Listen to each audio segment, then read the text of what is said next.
only thing that can be heard on this night is the sound of cicadas.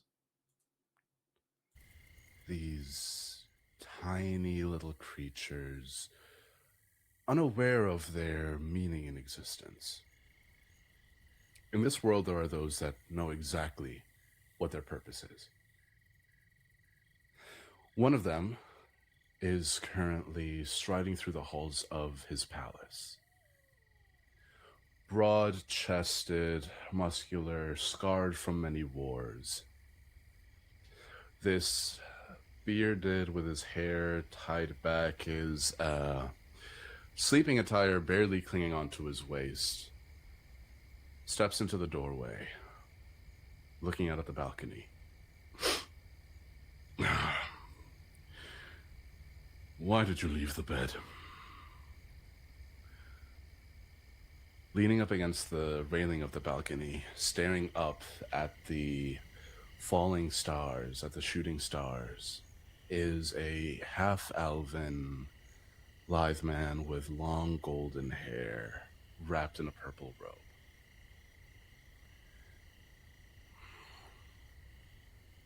Just contemplating. Sure. So, get back inside, it's cold.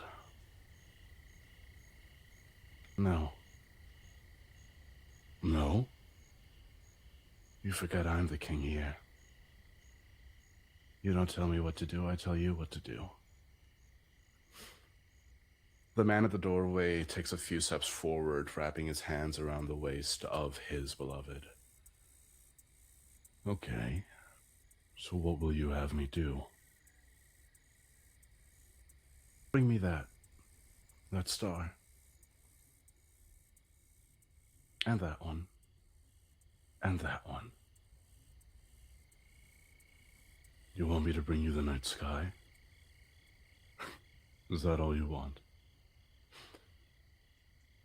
The man now looking up at the stars, looking out at a cosmos that does not yet know that this man will be its ruin. I want everything. Hi, guys. We're in the cast overlay now. Everyone say hi. Oh my god! Hi! Vecna and Carroll? I don't know. Maybe it's a warrior and just a king from another place. No, no. I know I don't those think twinkish so. robes anywhere. Did you make them? Yeah?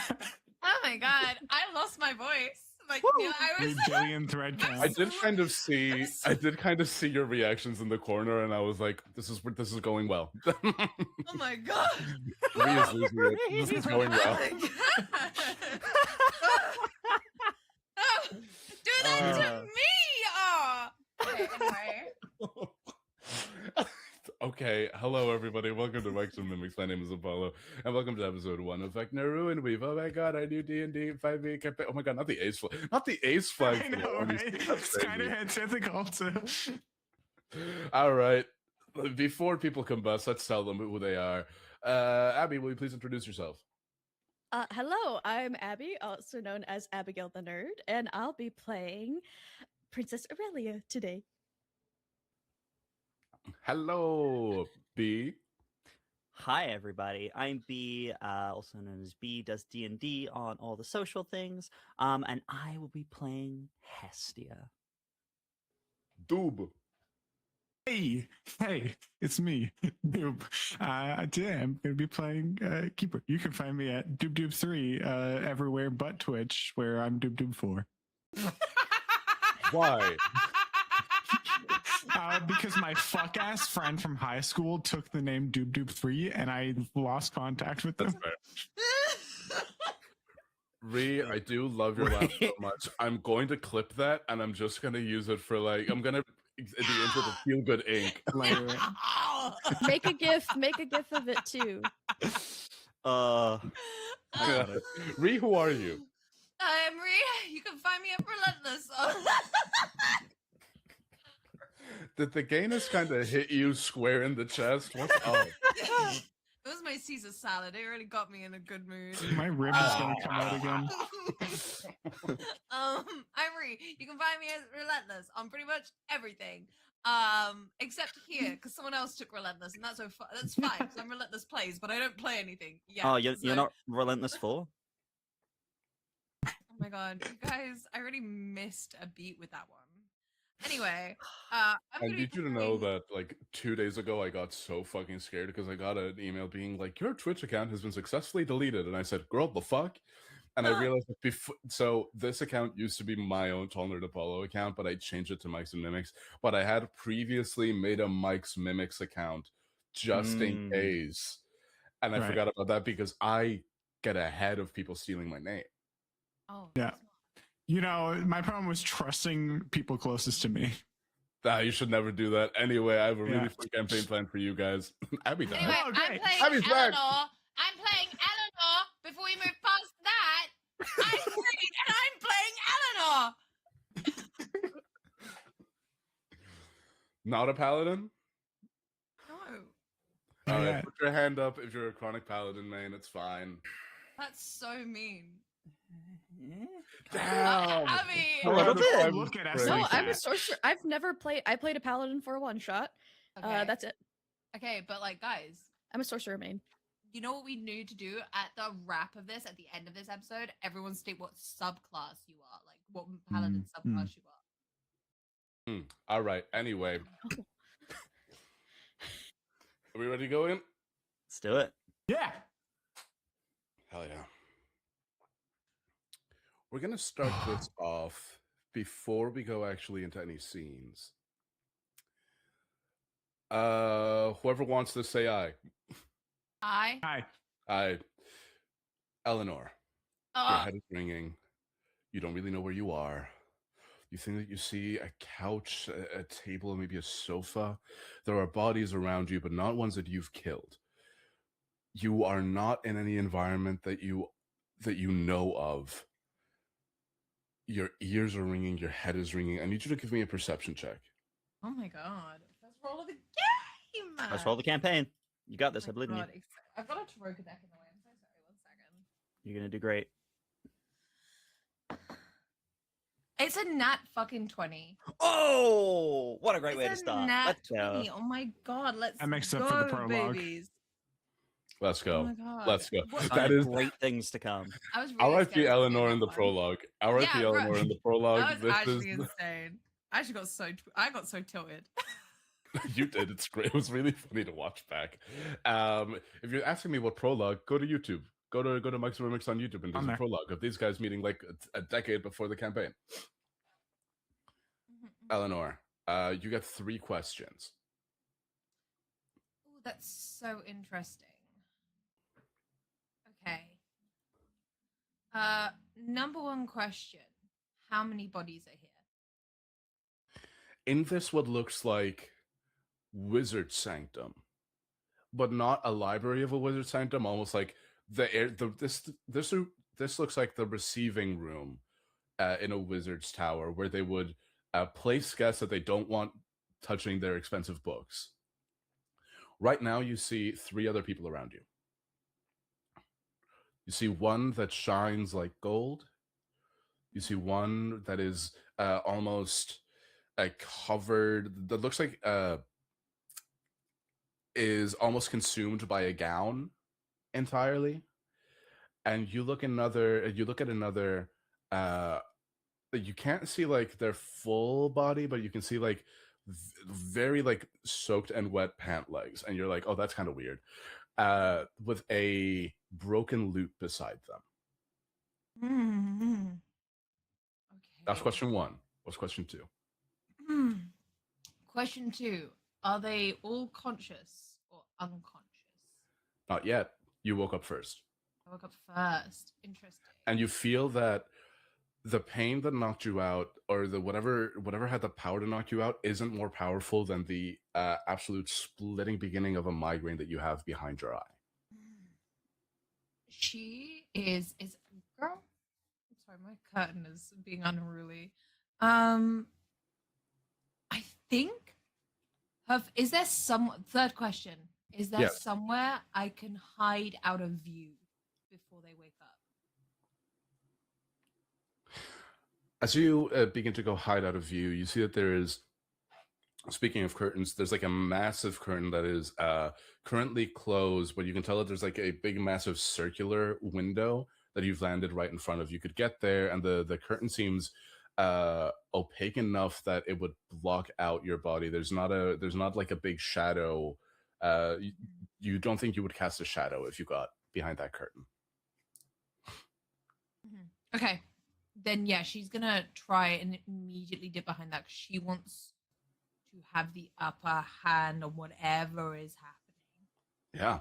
She's True to your observant. training, you army crawl your way, pull yourself up against the ledge of this window, and you stare out at a city that expands, not lengthwise almost, but you look at a city that expands and expands and then comes back around on itself.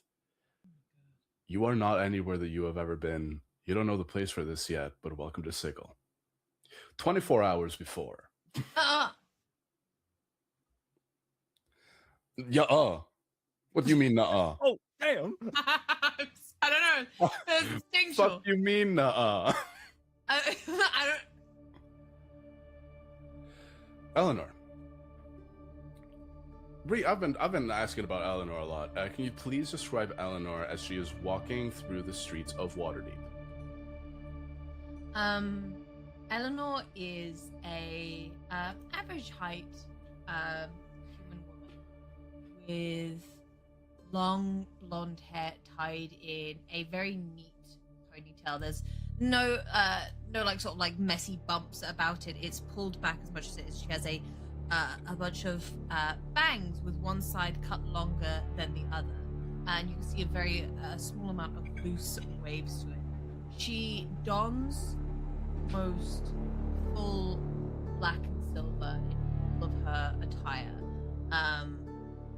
very dark coded, and across her eye she has a black eye patch which covers the wounded eye.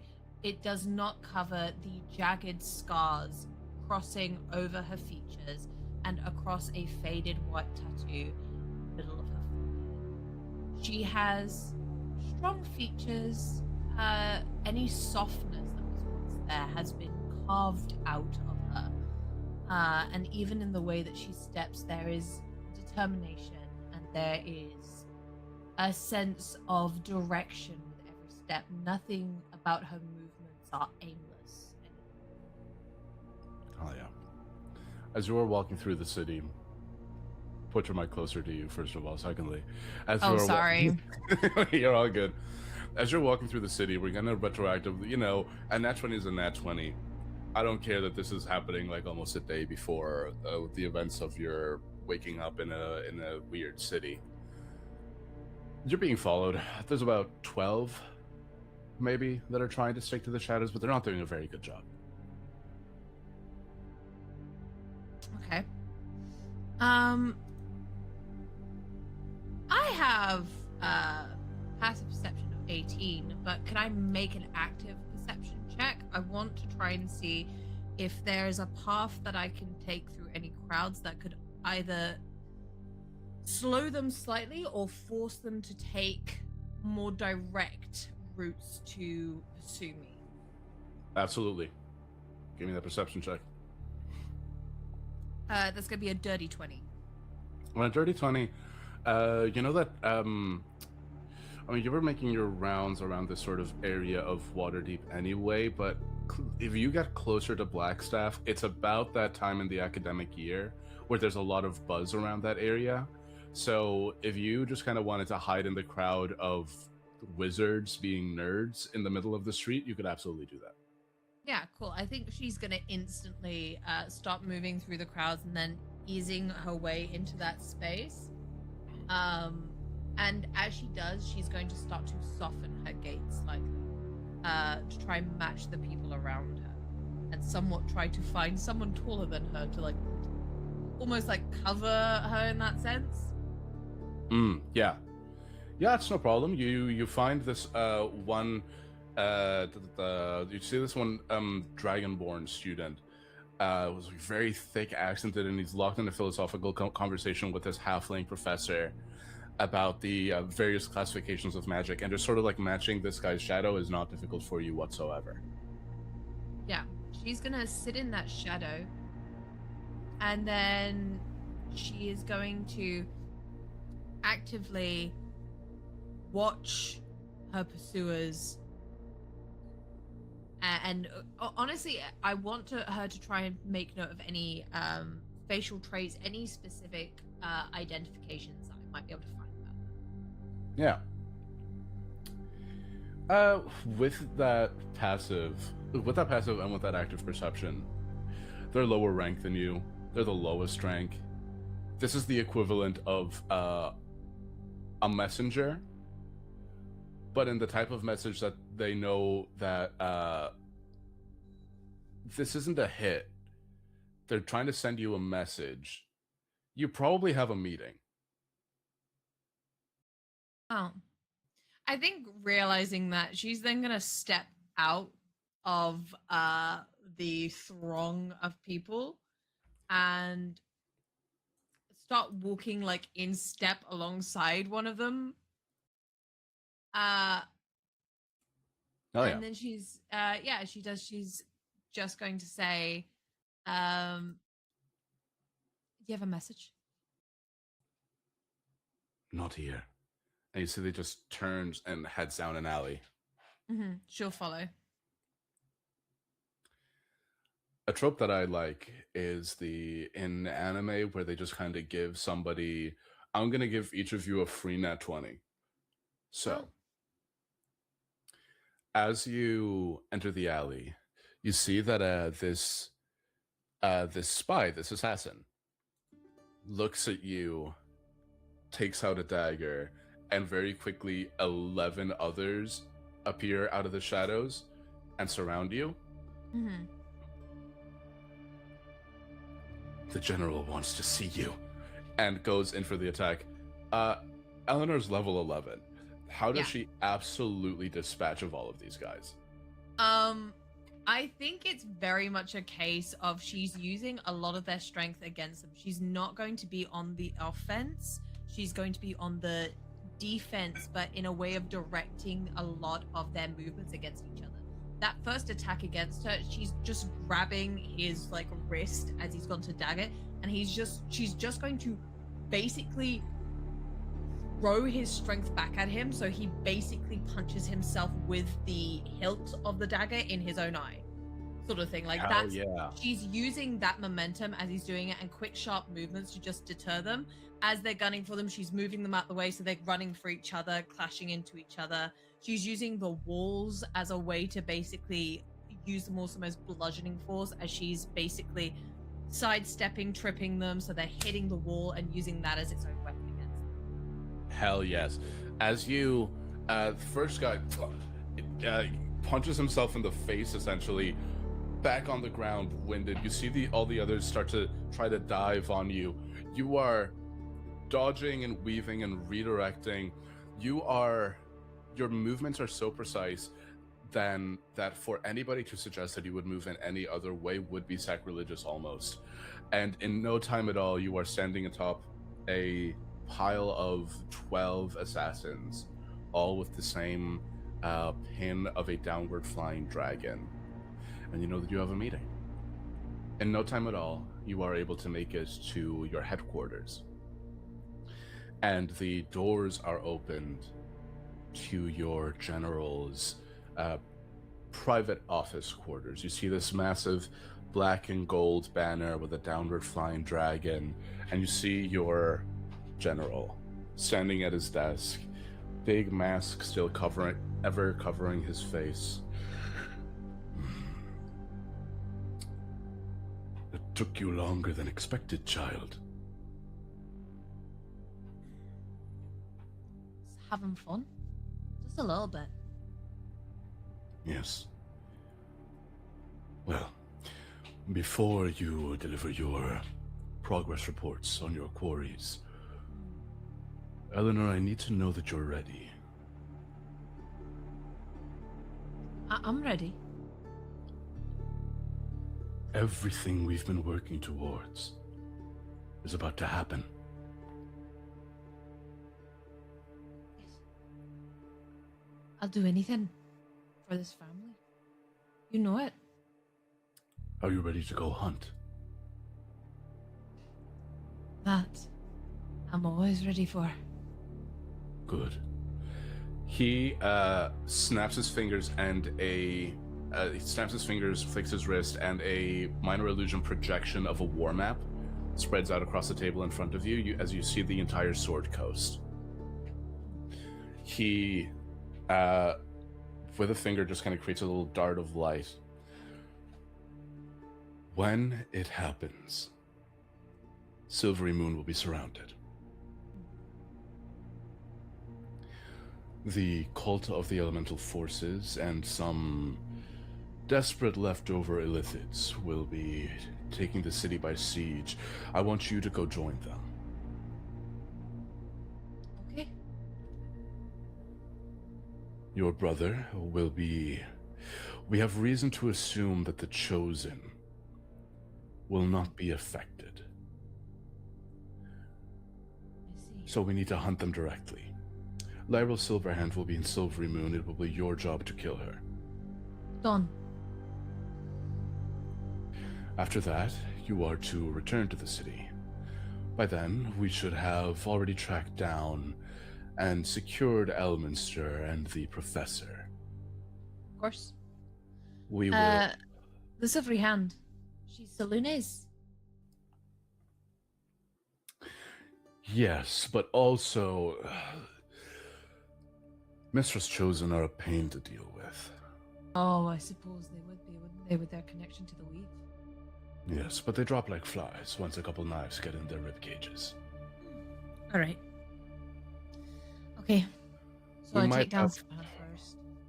You get We on. might have a couple of me's running around in case they slip through cracks of the ritual, but if that happens, just let me know and I'll take care of them. This will be part of my fun. Anything else, General?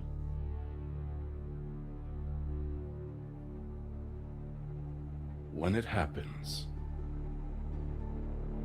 you know who will be desperate. They all will be. And they'll be trying to reach out to anyone they think they still have a hold on. Can I count on you to resist? Of course. That I won't be giving you any trouble? She's gonna like wince slightly, visibly, and then goes, "If it does, I'll carve it out." Give me a persuasion check. Or deception. It's a persuasion. It's a persuasion. Cool.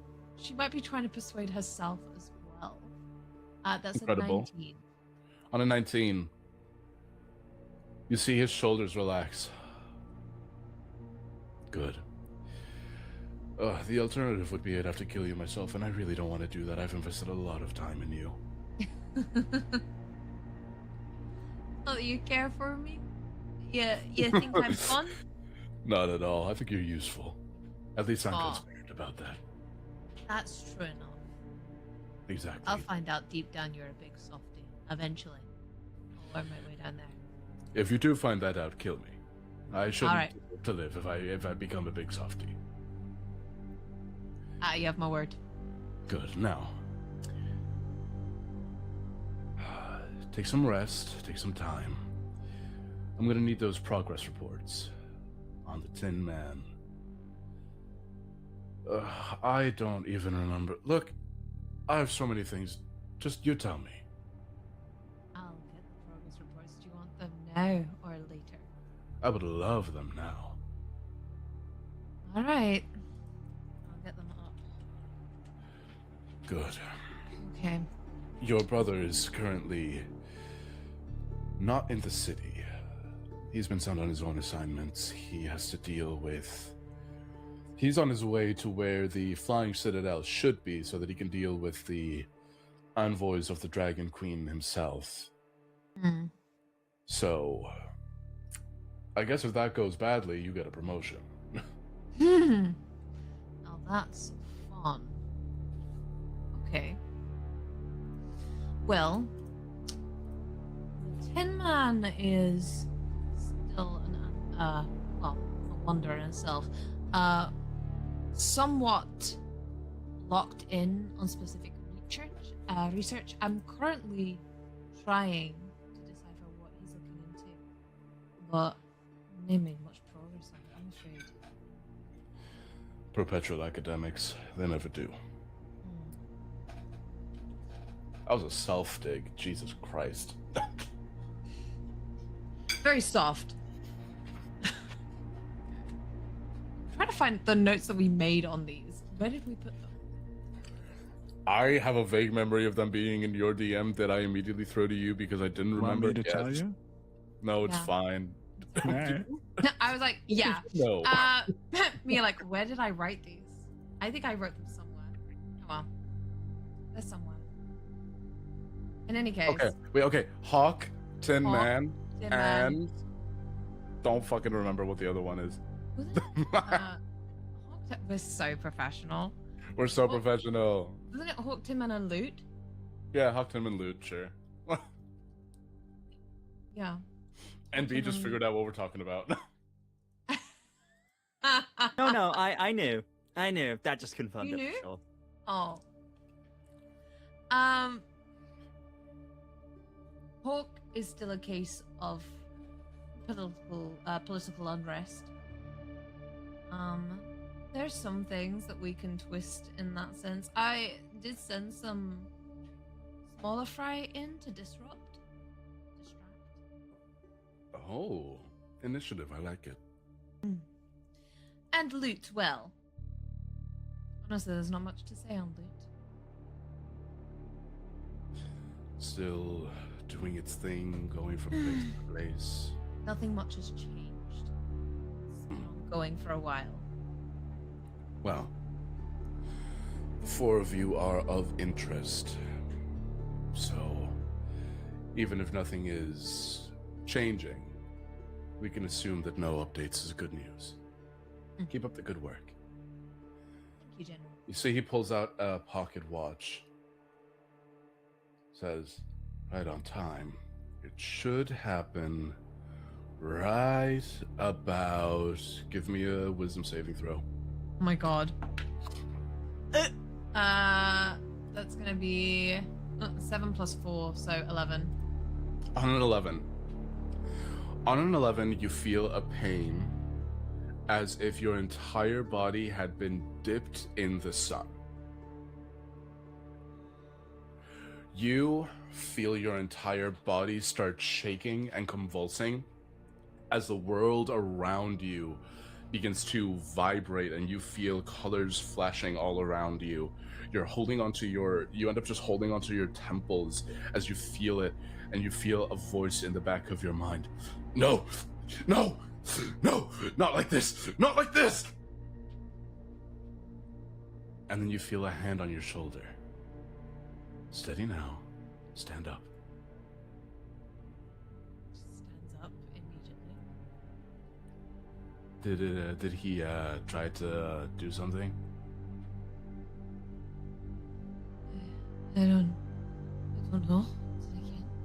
It hurt like a burning sun. Did he who? It doesn't matter now. There is only one God we need to worry about. He sounded desperate. Aren't they all? Now, run along, go hunt, and don't take your time too much with this one, okay? I need you here by my side if we're going to take over from our new patron. Yes, Captain. General. I'll get to hunting. Yes. Remember, in this world, you hold tremendous authority. And no secrets. From there, we're gonna go to the interior of a massive, gorgeously appointed library. Dude, can you please describe your character? Hey, covered in gold paint, standing at 7 feet tall. Keeper is completely made of metal. He has like a purple cloak over his shoulders. He has one singular crystal in the middle of his face. He's got clawed hands, little satchels on his belts containing spell components, and the spell book also clipped onto his belt. Hell yeah. As you are sitting there just kind of going over things, you see a fellow researcher, a colleague of yours. You see this like massive dragonborn, red-scaled, his name is Davash. You see he comes up. Keeper, is today your presentation day? Hello, Davash. Yes, I am. If I had nerves, they would be shaking. I don't mind. You would not mind me saying you have nerves of steel. And he just kind of slaps you on the back and then goes, Ow. God, you. I haven't figured out what to curse you yet. How to curse you yet. Metal Man is one I've heard a lot. Tin Man from some. No, that's not fun enough. We need something cooler. We need. Okay, you know what? We'll workshop it once you get We have your. time. You know what? We can talk about it when I have to address you as Archmage Apprentice. How about that, huh? I like this plan. He just claps you on the back again with the same hand, going, "Fuck! I forgot." Why And would he you just do starts this walking off. again? Oh boy. Okay.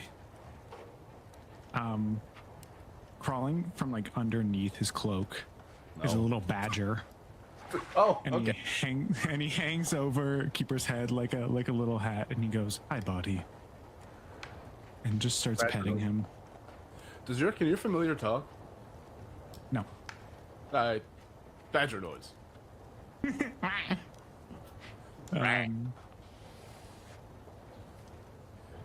As you just pat him, you hear a voice from behind you. You know, you're really not supposed to have pets in the library. Keeper snaps his fingers and body is gone, and he flips, his head turns 180 degrees around to look behind him. Standing tall, wielding a large onyx staff, you see Archmage Gale Decarius, the current black staff of the university. Well, I didn't say that. I keep Tara under my robes all the time. And you just see this little Tressum cat just kind of peeks out of the robes, goes back in. Professor Decarius, hello. Are you ready, Keeper? Never, but let's do this. Right on. Let's go. You see that he just starts walking you down through the university, down to a private room. It's like a private auditorium, almost built in the round, almost like a theater in the round. You see that it's only himself as he sits like on one of the bottom steps, and he says, "Right. Do you need any preparations? Should we fly in anything for you, or?" I have, and a hand starts pushing in like a stretcher with a zombie on it. Oh. Esteemed colleagues and professors at Blackstaff University. As you start talking, you see tenure- like little like remote there's like a row of mirrors that have been set up, and in these mirrors the faces of other professors start like appearing in like the remote. They're on Zoom. Yeah. They're on Wizard Zoom. For about 10 years now, I have been researching alternative to divine and arcane, normal arcane forms of healing. Healing potions exist, of course. Spells such as Cure Wounds and Healing Word exist. But what if we could turn a wound, and as he's saying this, he's producing a large butcher's knife, and he chops off the zombie's arm. Zombie goes. What if we could turn back a wound and with his other hand, the almost like it's moving back in time, sinew and nerves and flesh start reattaching to a zombie. Now this doesn't work on animate and or living creatures yet being the main source here. Theoretically, if given enough time, we could even resurrect a body through chronergy.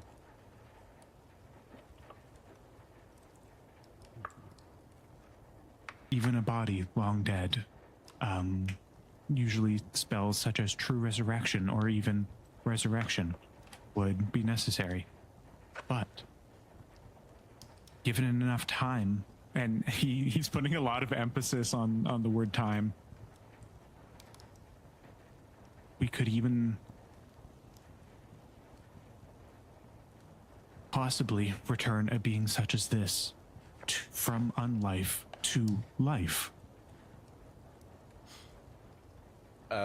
With the granted nat 20 for the character introduction, what are the reactions that you see both on Gale and on all the like wizards and like academics that are here on Wizard Zoom that have mirrored in? This has been something that Keeper has been working on for his entire life, essentially. 11 years. I think it's revolutionary technology, arcane technology. I think hopefully people are amazed with what he's done. He sort of flicks off the blood off of the knife and then prestidigitates it gone. You see, Gale is smiling and nodding approvingly, trying to not give too much away to the other academics, trying not to color their decisions. You see one of them goes, "The possibilities of advanced healing from this are quite innumerable." You see another one that you know is a war mage looks and goes, "This could potentially neutrify, that's not the fucking word, neutralize the Thayan threat once and for all. Do you think that this research could be applied in large areas of effect? Or would this be Theoretically, yes. individualized?" Wizards. Divine magic and other artificer healing magics speed up the recovery of a wound, but we would return it to before it was even injured.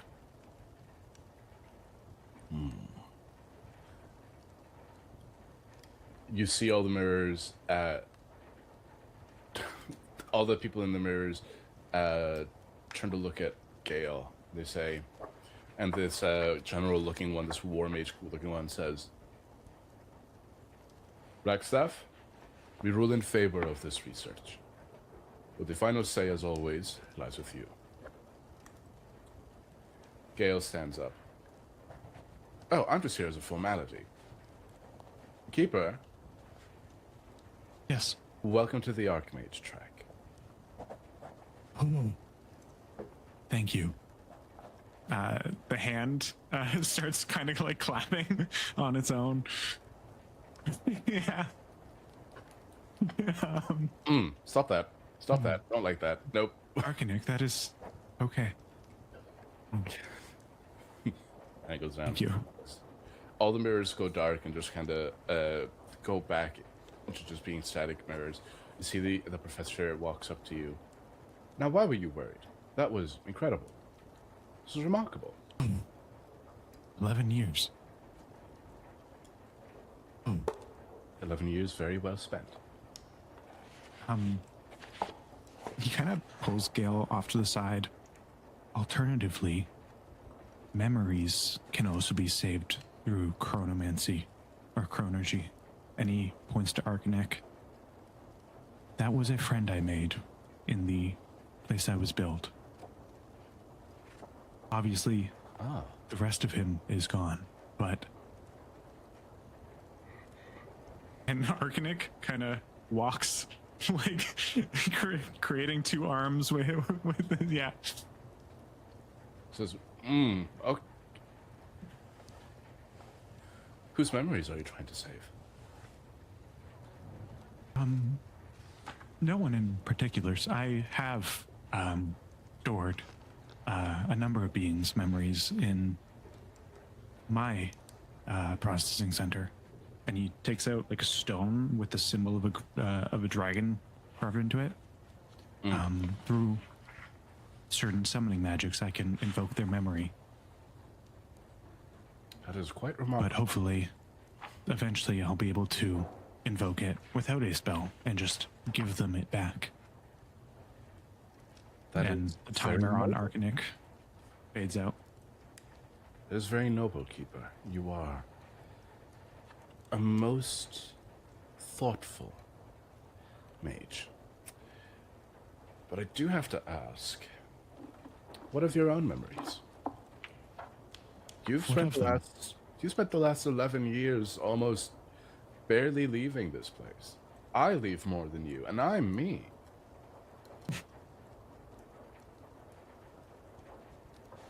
Professor, may I show you something in my dorm room?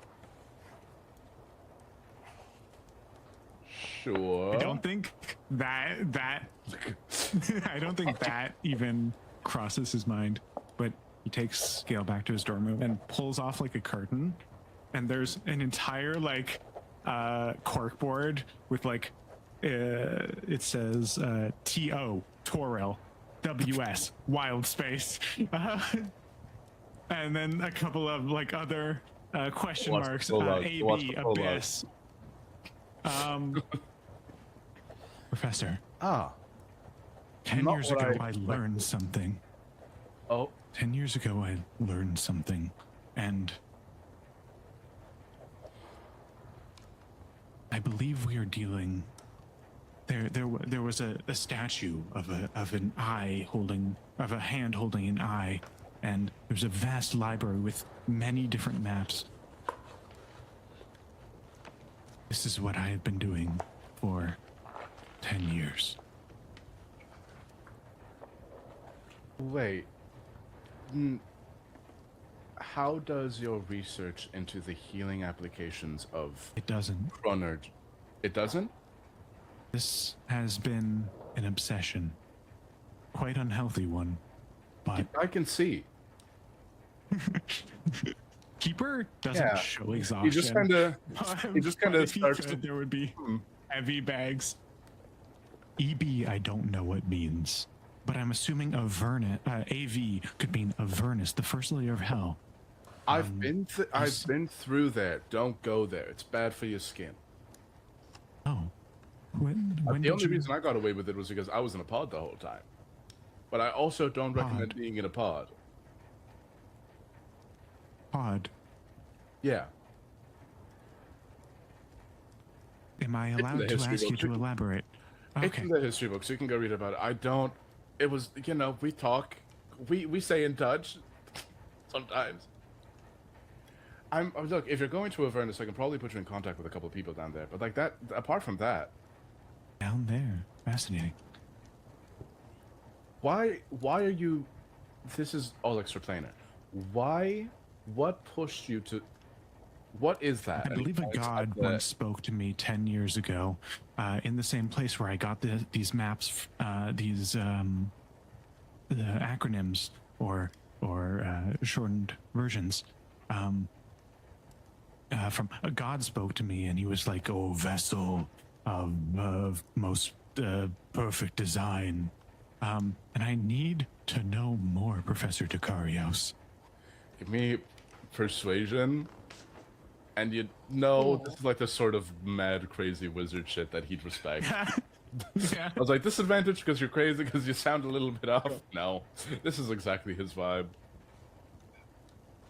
13 plus 1, so 14. I need to know more.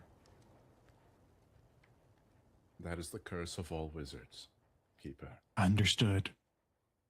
What you need right now is rest. This is all very interesting, and I don't want to discount it. The gods know I've had many experiences with them, not all positive, and you have to be careful if you think that a deity is trying to interact with you. How Put about something in my eye. that? It's never good when they do that. It's never good when they do that. Well, mine wasn't a When god. a god puts an artifact in. Mine wasn't a god, really, and it wasn't really an artifact. You know what? It's in the history books. We don't have to go through it. I will read. Okay, Are please. you okay, Professor Dukarius? No, I'm fine. No, I'm fine, and I'm I definitely meant, not like, scared of in flying. general. You need rest. And then we can Which talk mage? about who or what put something in your brain? Head? Eye. Eye. Okay. Dink, dink. You know what? This. And he points again to, like, the hand with the eye. This is interesting. Yeah. I've never seen this before. And that makes me feel like I need to know more. I get what you mean. I get what you mean. Yes. So you Two rest. wizards just be like, hey. Wizard to wizard communication. You take some rest. You've just gotten a major win for your academic career. And you're going to save a lot of people when you continue this. So, rest now. I'm going to start looking into this. I would very much appreciate that.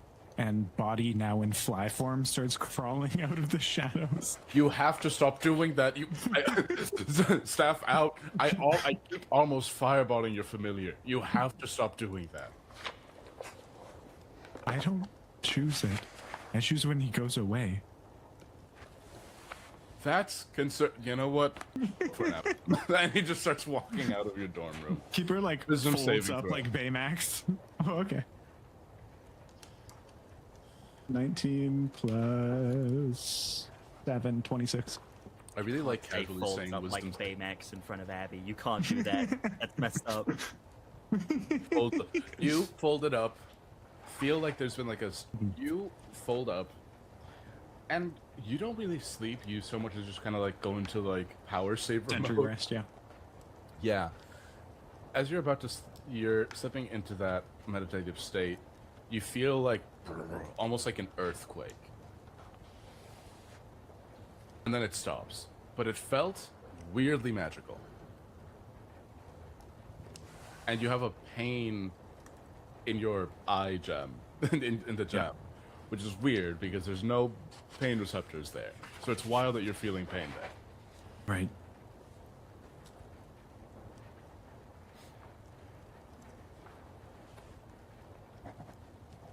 What do you do? Body. You just feel the presence of a massive fuck off 10-foot fly. Something bad is happening.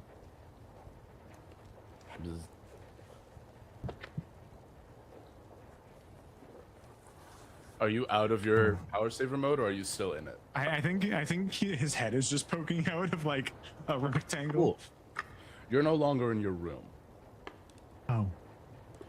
You are at the top of a podium in a large hall. You can tell this is still black stuff. Like the architecture is still the same, but you're at the top of like a not a podium. Sorry, like an altar. There's like an altar that's been laid out for you. I That will has like it's an Baymax. altar, but it's also kind of like a massive throne that just has a little cut in where you like fit in perfectly for your sentry's rest. Sure. And you see that there are a couple of attendants. Well, people dressed as attendants, you assume. They have like almost priestly. They have it's like the intersection between priest robes and wizardly robes. And they are just cleaning the space for you. There's like a massive workstation. There is a private bookshelf here. So You see Devash. Oh, Lord Keeper. Yes. No, Can I no, do- no. Not Lord. Vash, hi. I am not worthy of you speaking my name. What can I do for you, You are my friend. Friend? friend. He immediately drops to his knees, forehead to the ground. Please I would stand never, up. I would never pretend to be your. I would never assume to be your Keeper's friend. gonna reach though I down to would help never him assume up. to be of worthy of the friendship of the vessel. The vessel. Lord Keeper, is something wrong? Drop the Lord. Honored one, is something wrong? Please call me Keeper. That would be disrespect. There's something wrong here. I'm going to go get somebody. This will be fixed in no time whatsoever. Where am I? He just mumbling under his breath. There's something is the circuitry. Something must be wrong. And you see that you can hear him just start walking down hall, saying like, "Can I get some help? The Lord Keeper is not feeling." Don't call quite me well." Lord. Oh boy. I summon Body. Body? Body. I think we have jumped timelines. We have the notes for this. We theorized this was possible. Okay. Body pulls out a blackboard. Okay, Body. I am a lord in this timeline. My closest friend. I may be the Blackstaff. That's my theory. It appears that we are still in the university. Starts writing. Perfect. Professor Jakarios is not here. This is Oh boy. Body, do you feel any different? Do you have memories of the old timeline? Okay.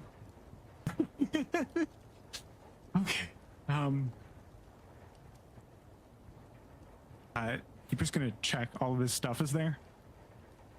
Yeah, all your stuff is here. It's just like the entire. It's kind of like you had a room in this floor for the dorm, and the entire floor is yours now. Yeah. It's one massive like complex for you. Keeper's gonna take out a vial. No. Save the spell energy. Hello? And he's just kind of just starting trying to call for anyone.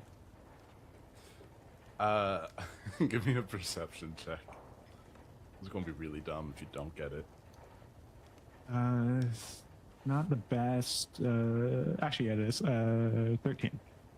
13. I'm in the vent. I'm Look in up. the vent. Something just happened, Gale. In the vent. Professor Jakarios, I think we jumped timelines. They're chasing me. Whisper. Who is? I don't know yet. They're all wearing the symbol of the hand and the eye. They're all over the university. When we defeated a cult, when we defeated this cult, me and 3 very close friends who I have not talked to in 10 years. That's adult friendship. We killed a cult leader, and he shouted the word Vecna, and then he fucking exploded. Sorry for the language. I've been hanging out with college students for 10 years.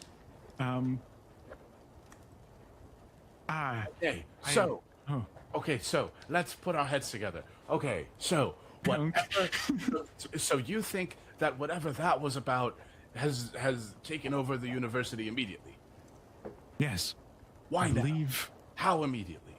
Why do you have a palace and I'm being I chased? don't know. I don't like it. I don't like it either. I'm in a vent and it's cramped. I've put on some happy weight. Okay, I'm not saving the world anymore. I don't need to. You look amazing. Thank you.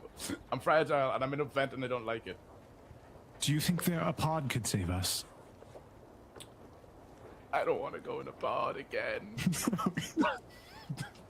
Okay. I don't want to go in a pod again. Do you have allies that we could reach out to? Because I don't have my other friends sending stones. Whatever happened here, it messed with people's memories. I am fine. You are fine. Why is that? You think the black staff saved you? You have the black staff. When I got a headache and I got a vision of Mistra, maybe that did something. Okay. If it has to do with Mistra, I have to Mr. find Protect you. Elements. Got it. Of course. You're throwing some big names at me. Understood. He's okay. The Unk. I learned that. I learned what Unk means. Fascinating. Professor Dakarius, we need to focus. Yeah. Do you have I'm going Tara? to get- yes. Okay. Just familiars seem to be untouched. Okay. He kind of just pulls out a scroll, drops it in the vent. Says, drops it down the grate of the vent. That's a sending scroll. When you're someplace safe, send me a message. Make sure you're not being intercepted. I'm going to get out of here. Please do. Okay. Shoot.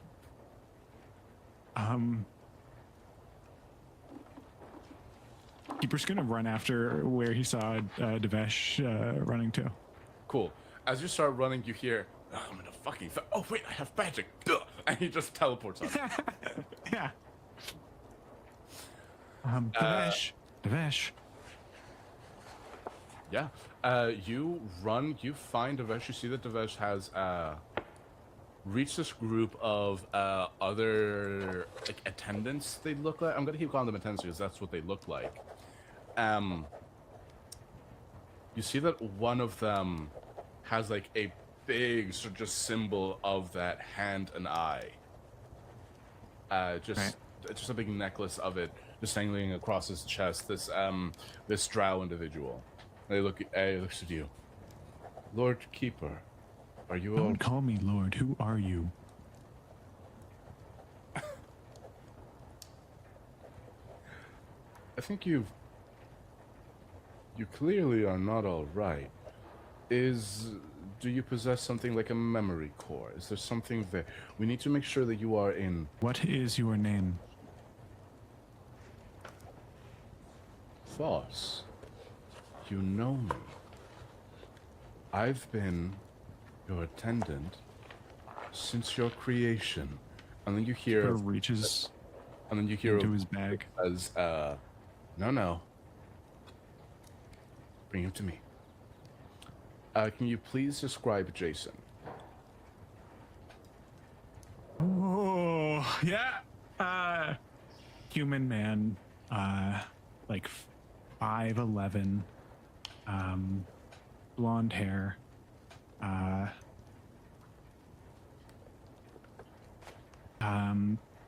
last I saw him, incredibly sick. 5'11", but shorter because he's leaning on a walking stick. How old is he? Mid-30s, probably. Solid. You see this human man? Dear boy. No. Dear boy, what's wrong? Start stepping back. Dear boy, what's wrong? When you think of Jason, you remember him as he was. Yeah. Visually, this is a match. Yes. But you see all his attire. Purple and gold, with the symbol of the hand and eye. Dear boy, what is wrong? You. And I'm gonna throw some dust in the air. It stops midair, goes into my eye, and I'm gonna cast Disintegrate. Hell yeah! What save do I have to give you? X save DC 20. This is great. I thought this was gonna be an older man. Okay.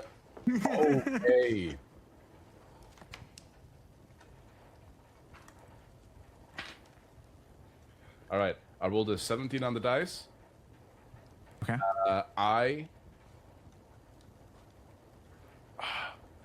Dexterity save? Yeah. I think I've sent you stats for Jason in the past if you need them. Oh my god, please, I can please. send them to you again. Yes, please do. Because I was about to just improv some stuff. Stuff. I got you. Do. Oh my god, boy. we got a good ink laugh clip. This is great. Yeah. Thank you, I don't Pookie. know if you can see that. Yeah, there we go. Visit site. Let me in D&D Beyond. Okay. So this dex save, he only has a +2. With a 19, he fails against the Just the thinnest red beam from Keeper's eye. His eye being the lodestone for the spell. Hell yes. Beam shoots out to Jason. Is it damage or is it under like a certain amount of hit points? It is 10d6 plus 40. Yeah, roll me damage. This is almost guaranteed. There's a very slim chance that he survives this. 72 points of force damage. As the beam hits him, you see that he just starts to peel away like paint. His head rolling back. Praise Vecna. There it is again. And I'm gonna this is all wrong. And I'm gonna need you to give me a little Constitution saving throw as the entire world begins to spin and all For sure. out for you. 19. Hell yeah! You will wake Is this up. the to maintain concentration? No, Okay, I didn't think so, but consciousness isn't concentration, unfortunately. you know. Yeah. And as we move from there, Fuck that guy. He's not my dad. Abby, you are sitting in a carriage. Queen Rhaedra Obarskir of Cormyr is sitting across from you, so close that your knees are almost touching. What is your name?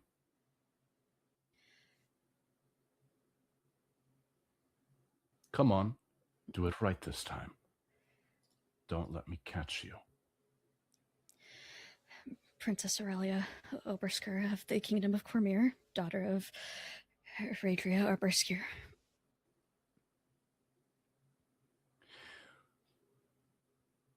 Are you honored to be here with our esteemed guests? Always, it is my pleasure. What joy is it to entertain representatives of the Lord's Alliance? Isn't that right? It is my every joy. She leans back. Don't mess this up. And she opens the carriage door and steps out. As you stand outside the carriage, the light of day hitting you, as you reach the... It's not a public town square, but it's the, big public announcement square outside the royal palace in the city of Suzale. What does Aurelia look like? Aurelia looks almost being at least half elven. Doesn't look like she's aged much in the past 10 years that it's been since anyone's really seen her, since the prologue. She does instead just carry a heaviness in her gait that she tries not to show, but the weight of grief that one carries for 10 years that doesn't exactly go away. You just have to keep going every single day. But that grief has been carrying her for so long that it shows. It shows in the way she looks. Many people have asked if she had fallen ill. And it is just simply that she has lost someone very dear to her. And she wears an iridescent gown. Her circlet rests upon her head.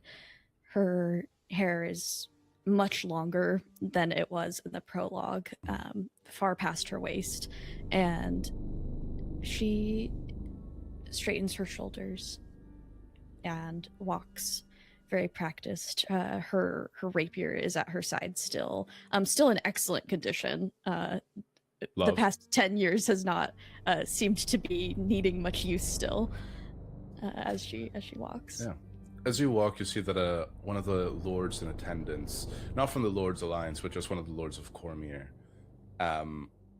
Lord Carroll, stands and walks in flank next to you, offering his arm. She will take Lord Kier's arm and grip it like a lifeline, as she has not been good at these social events since she's quite out of practice. Lord Leewood is an older human man at this point. He's enjoyed a very thriving military career. He fought alongside the Queen, and he was honored appropriately.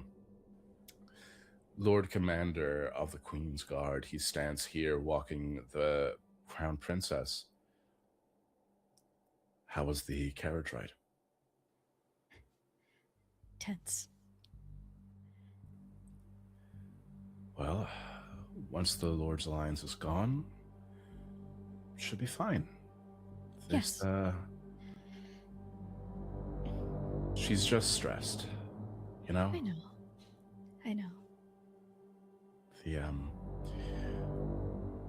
Her uncle's putting pressure on her, and it's bad all around, but I mean, it's not exactly not her fault, and I don't say that in a treasonous way, just people take tradition a bit too seriously around here, and the Purple Dragon Knights they're a lot to get used to. But how are you feeling? I'm feeling all right.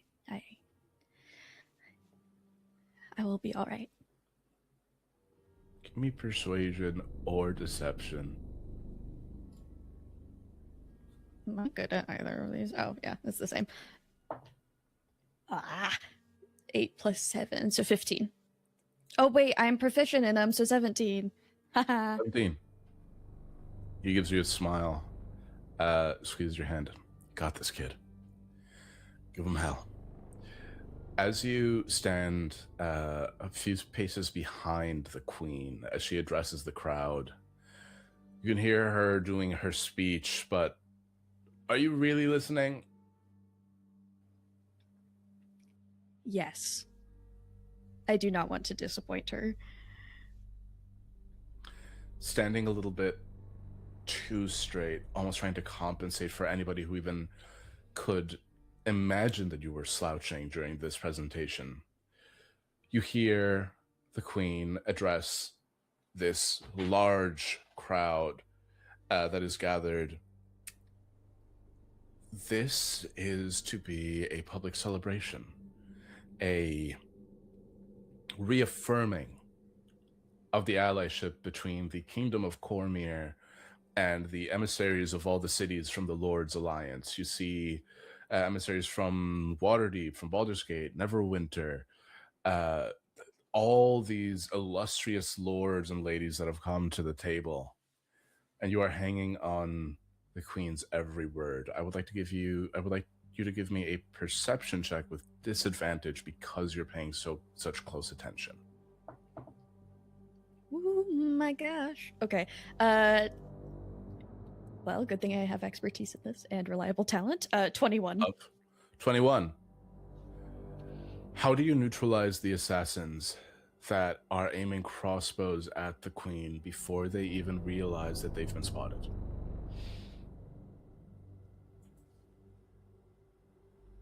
this is more her element. It is so quick, and there is grace to it, but also slight clumsiness, as she has been practicing and practicing and practicing. But this is not currently her preferred weapon of choice. But she takes out the rapier, and in the blink of an eye, I think, if it's okay, I would like to knock the crossbow bolts out of the air. And This is your then- anime intro moment. Do whatever Yes. you want. Yes, okay. Aurelia knocks the crossbow bolts out of the air on pure instinct, as that takes over instead of all the practiced things and the formalities she has to learn. And she very, very quickly dispatches the assassins. And it's very clean. It is not, there is not much violence to it. It is a quick, just hit right to the heart and out. Making sure not even to keep her gown, she keeps her gown clean during it. Wants to make sure that even her presentation stays after. Hell yeah. As you do that, you see, do you want this to be noticeable, or do you want this to be, do you want to just have slipped away and done it and then return?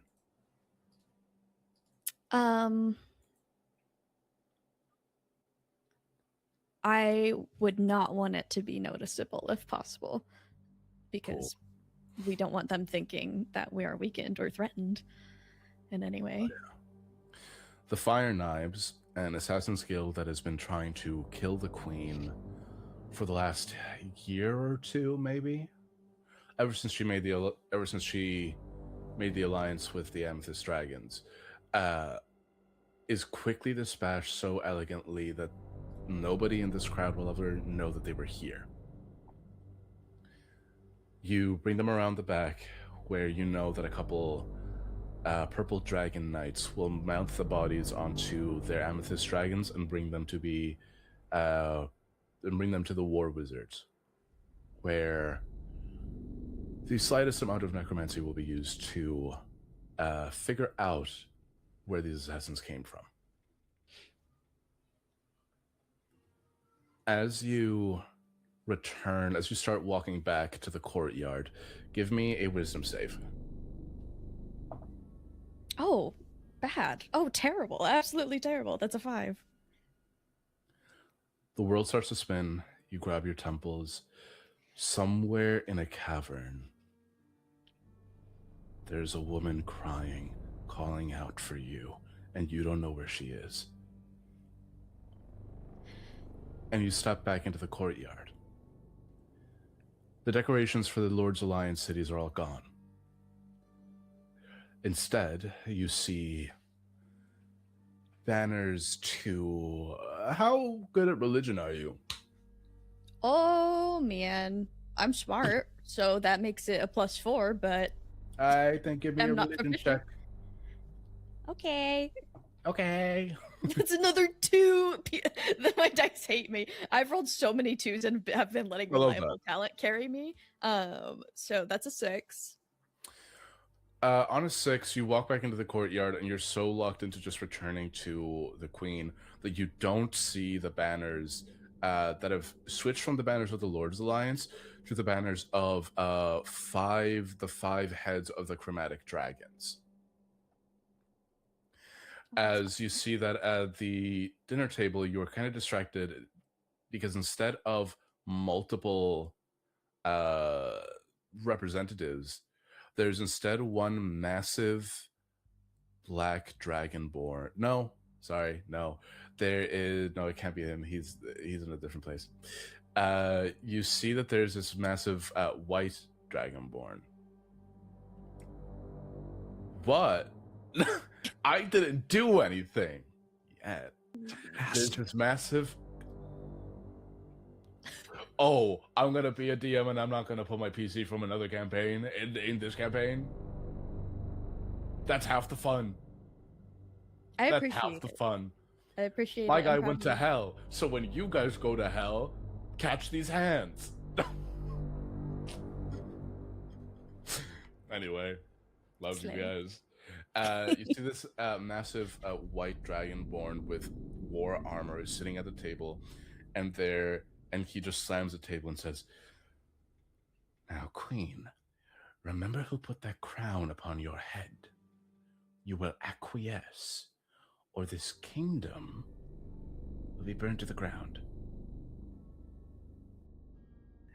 See the Queen, of course. Our Lord will have everything he wants. I am just hesitant to give so many resources to you when the other cities also need them. If Cormier is to be the breadbasket of his new empire, then we need to find more equitable ways to do it. Equitable is you give us what we ask for, and you keep your head. hand on the hilt of the rapier. Head snaps to you. Oh, the princess is here. Lovely. Why don't you speak some sense into your mother before I feed her to the dragons? Mother, what's happening? He doesn't know how to talk to royalty. It is quite sad. Thank you for your visit. We will send a rider with instructions soon. Get the fuck out of my palace. You see the Dragonborn walks and leaves. You see Queen Raedra comes over to you, brings you into a big hug, the tightest she's ever given you. If he looked at you again, I would have killed him on the spot. Aurelia's hands let go of the hilt of the rapier, and tears spring into her eyes as this is the first time her mother has hugged her in 10 years. And she holds on to her too tight for the situation. Oh, darling, is everything all right? Yeah, yes. What was that? Who was that? Just the usual. The forces of the Dragon Queen want bigger tides. I tell them to get fucked. Mother, I'm so sorry. Who? I think I need a refresher. Who is the Dragon Queen? This isn't the time for jokes. I'm so sorry. She kind of just points up. Do you look into the sky? Yes, absolutely. Where before you saw triumphant displays of amethyst dragons and their riders flying, you instead see a flying citadel with dragons circling it.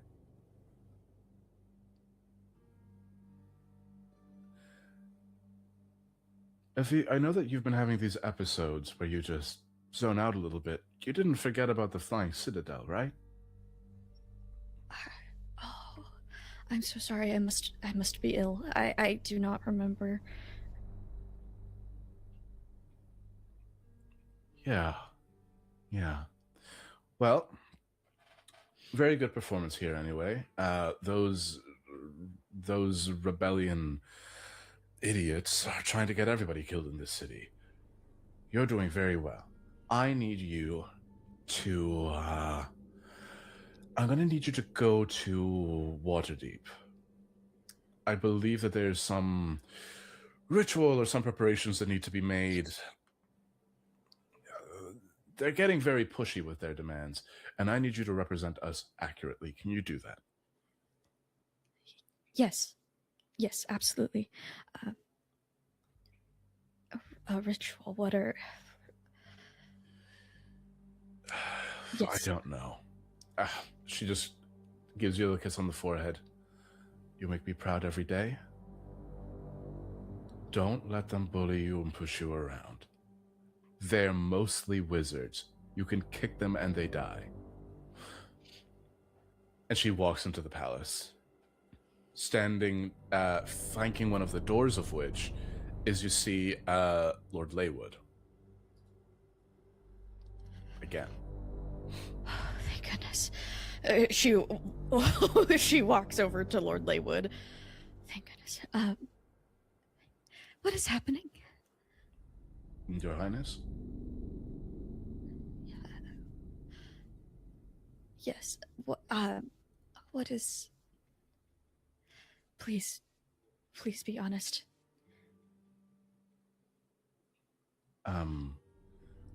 Well, the representatives of the Dragon Queen were here, and you dispatched some rebel agents, and you've been sent on a mission.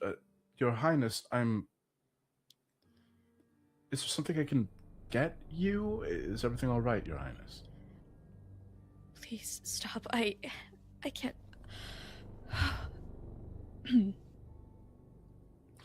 Give me an insight check. Yeah. Yeah. I'm gonna. Yeah, I'd like Yeah. to. I sure would like to. That is a 21.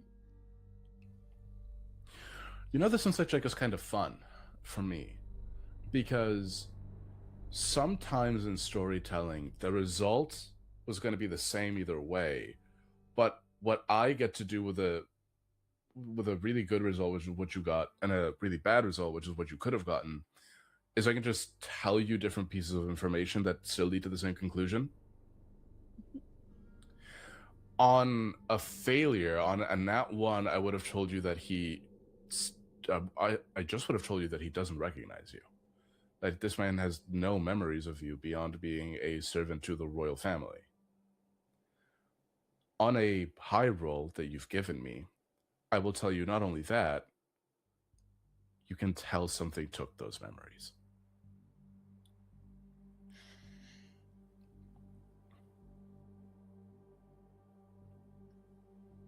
And you feel your hand begin to burn. No.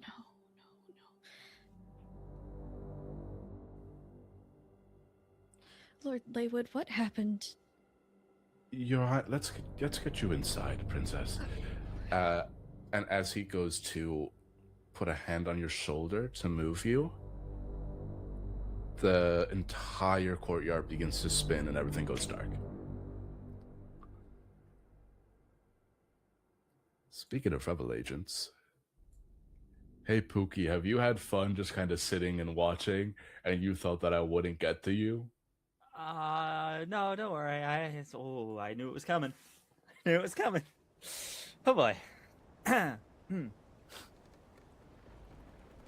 The island of Chult usually is just sort of a bit of a vibe. It's a little bit spooky. It's a little bit crazy. All right? Everyone's having a kiki out there. You know who's really having a kiki out there? Pirates. And these pirates made a very big no-no. And they've been trying to capture people from their families to give them extortionate ransoms. But they didn't count on one thing. They didn't count on capturing somebody that they were never meant to lay hands on. B, can you please describe your character as she pretends to be a captive on a pirate ship? Absolutely, I can. So Hestia is a golden yellow tiefling. She has flowing, bright purple hair down her back. She has twisting black horns on her head, with kind of pointed yellow ears. She wears a kind of a puff sleeve white shirt with a kind of dyed kind of purple armor across her chest and across her shoulder. On her back, she wears kind of twin-tailed capes. One is a beautiful, like, cyan blue color, and the other is a lilac And yeah, that's what she looks like. I will ask, as I'm pretending to be a captain on the ship right now, do I have my loot with me You for see your loot. describing purposes? You see your loot is about 10 feet away from you, placed on top of a barrel. Okay.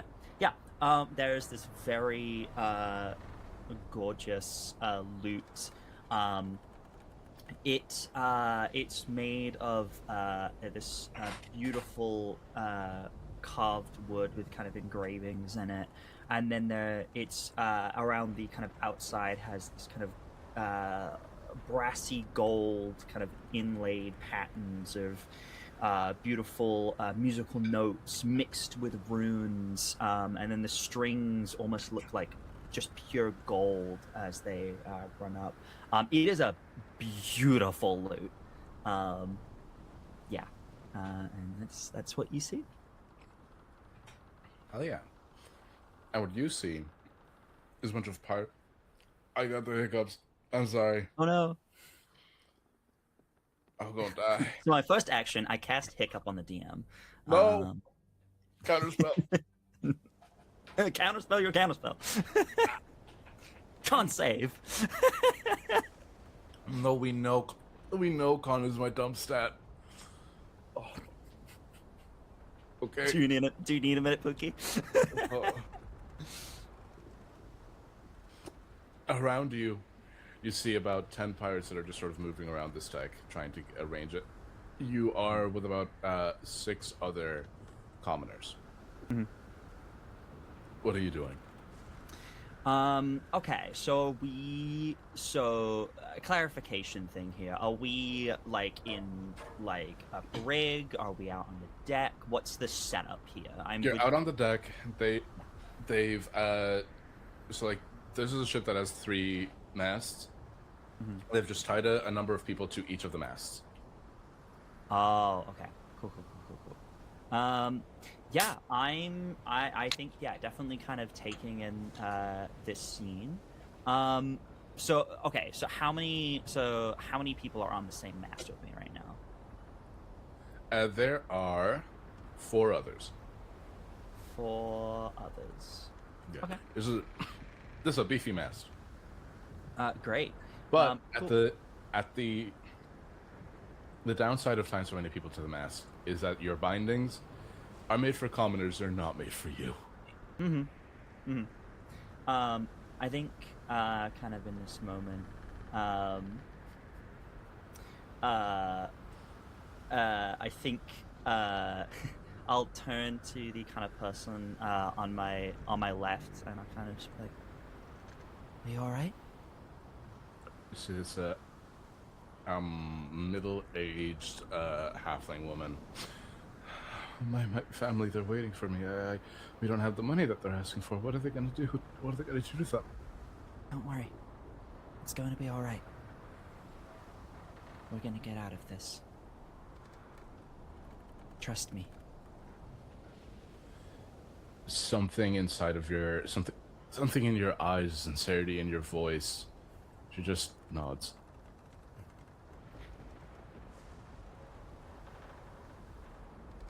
I'll kind of turn to the person on the other side as well, and just be like,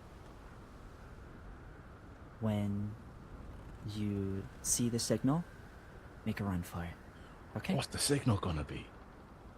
Oh, you'll know it when you see it. Oh, shit. Don't worry. We're all gonna be fine. I'll make sure of it.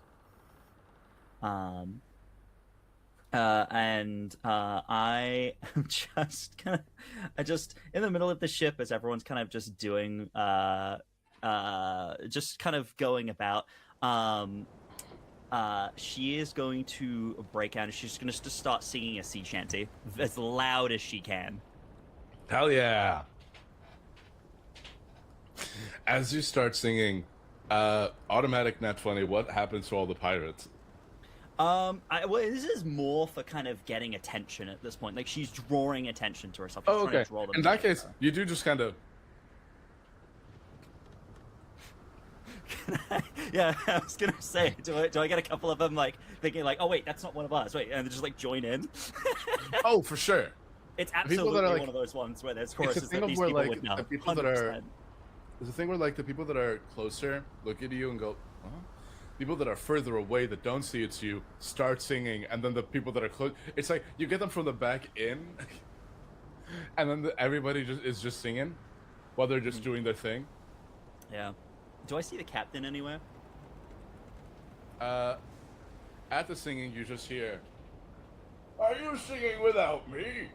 And you just start hearing footsteps coming up from down below.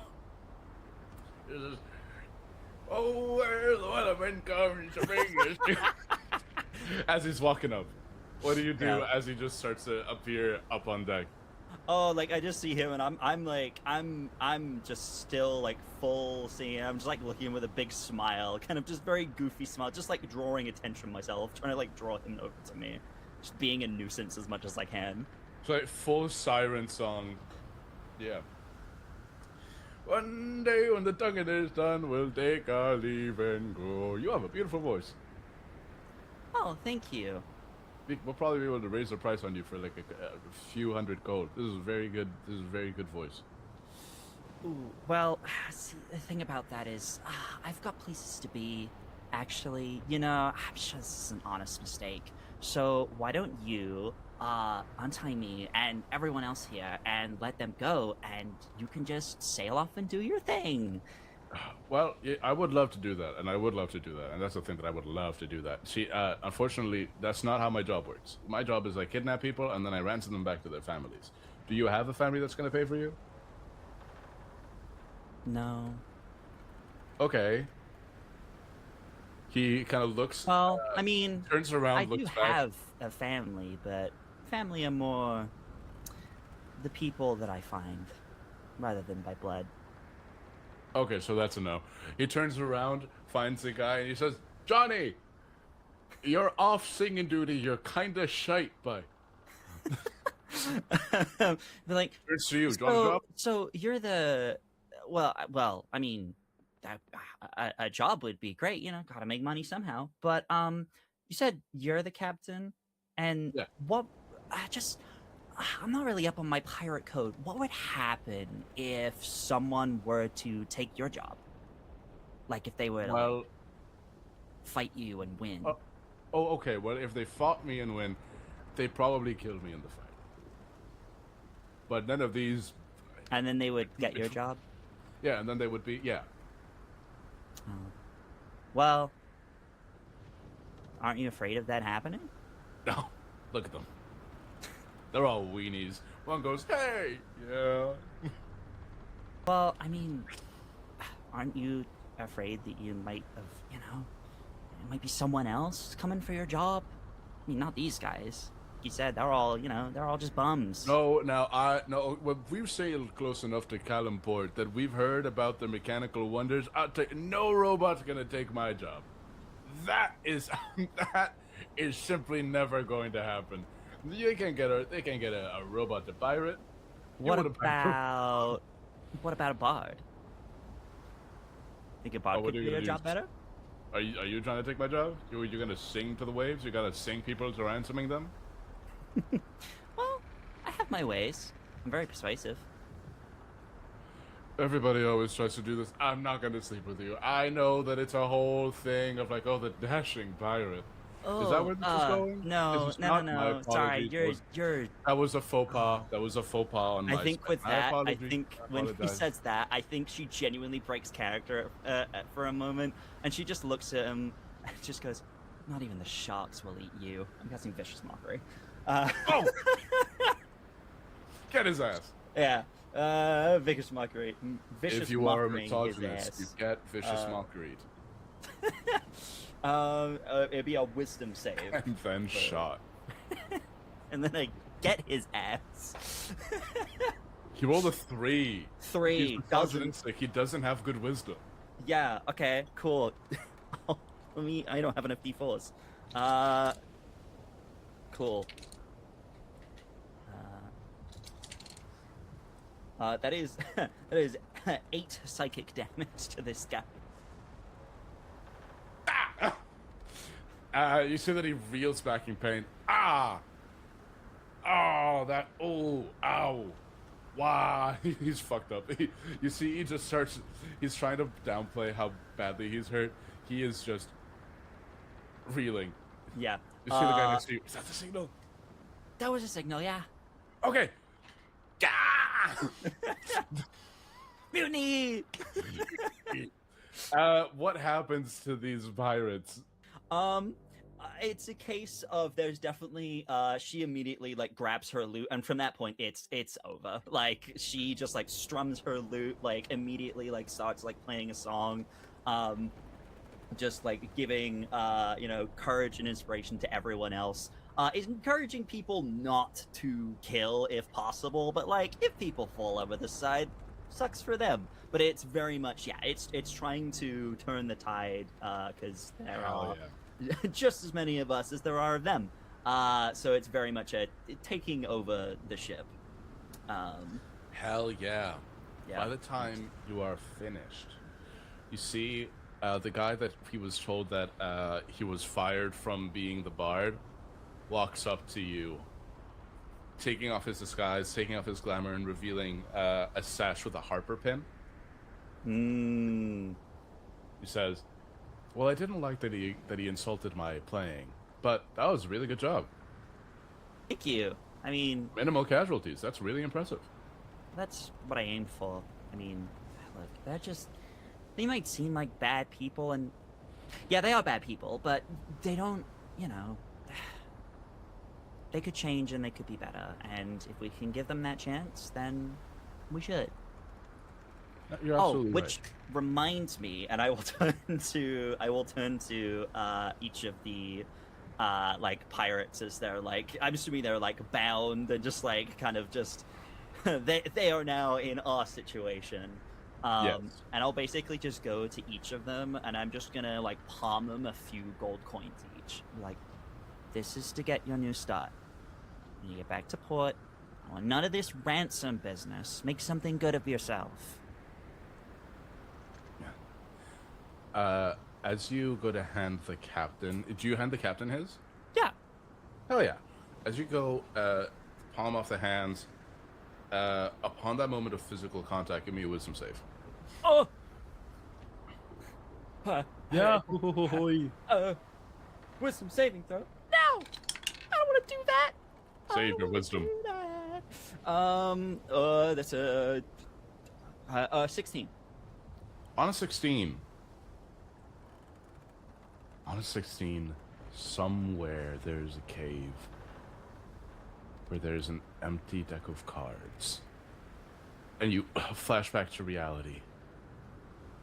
You're standing on a ship, but it's not your ship. It's not the ship that you were on just a minute ago. This is a larger, like, war galleon. And the people that are tied up here aren't the pirates. Well, maybe they are pirates, but they're all drow. And the man that you're looking at, you're a bard, you're a singer of stories. You would recognize Jarlaxle. Okay. Yeah. Bereft of his hat, as he looks up at you. I will never claim for your god. And he spits in your face. Oh, what the, It kind of like, because I was like, I know you. You're like, As you are about to say that, you see that a dark armored paladin, not exactly a paladin, just a dark armored like soldier, crosses in front of you and smacks Jarlaxle, backhand slaps him across the face. You will not touch the priestess.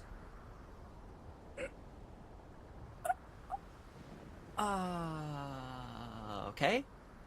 That was unnecessary. I had that handled. I'm just gonna. Can I just make a general perception check? Where am I? Yeah. What's happening?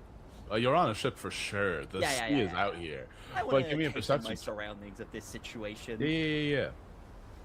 Cool. Perception check. Amazing. natural fucking 20. Hell yeah. Damn. Okay.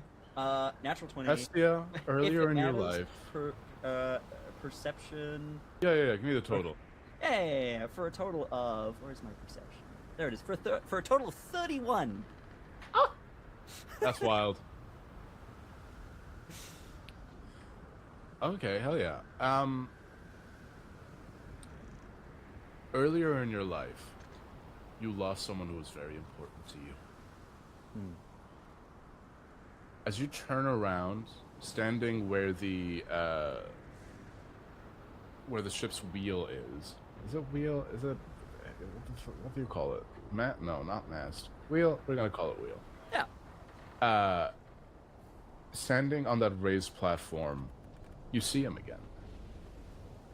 I would like you to describe him for me, knowing that he is the one that is wearing the dark paladin armor, emblazoned with the symbol of a hand clutching an eye. Oh.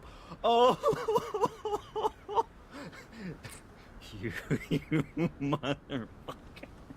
Me? Yep. Yes, you. What have I done? The capital motherfucker. You guys gave me a backstory. You think I didn't read it? Yeah. Okay. Well.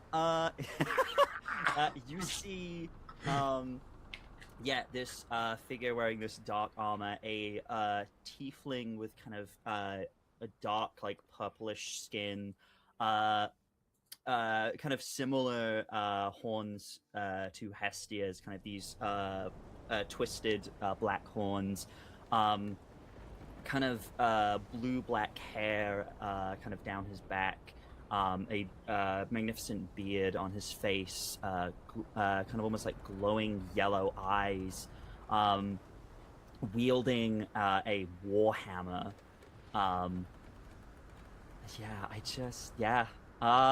Yeah, that's what you see. Hell yeah. Let me get the pronunciation right. Zarus? Zarus, yeah. Zarus. You see Zarus, look, stand.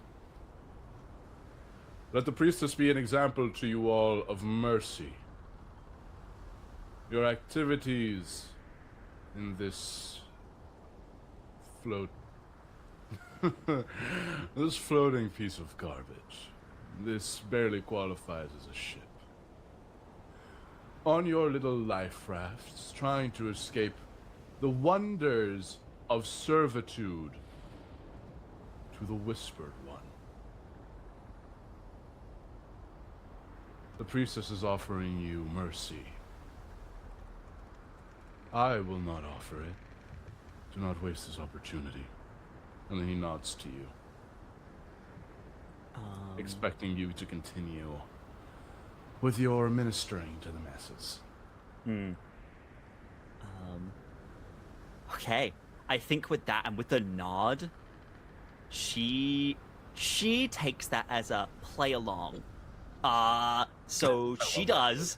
And she'll kind of just turn. She kind of like tightens her jaw and kind of turns to kind of survey both the rest of the crew and also the rest of whoever these prisoners are. It's like, you are lucky that I show such mercy to all of you. Many have not received the same kindness, but in time you will understand. Yeah. All I understand. Jarlax's looking up at you. You can see now that he has a black eye and he's clearly been beaten. I will never vow to bend before Vecna. And he is immediately consumed in flames and is disintegrated on the spot. Oh! Who is it? One of the who does it, or does it just happen? Does anyone like cast disintegrate, or does it just happen? Zarus roars, "You are not worthy to speak his name." He does it? He didn't do anything. Oh fuck. Okay. Shit. Oh fuck. Okay. That's just a passive. Yeah. Cool. I I think with that, she just is desperately like holding herself together, kind of seeing this. And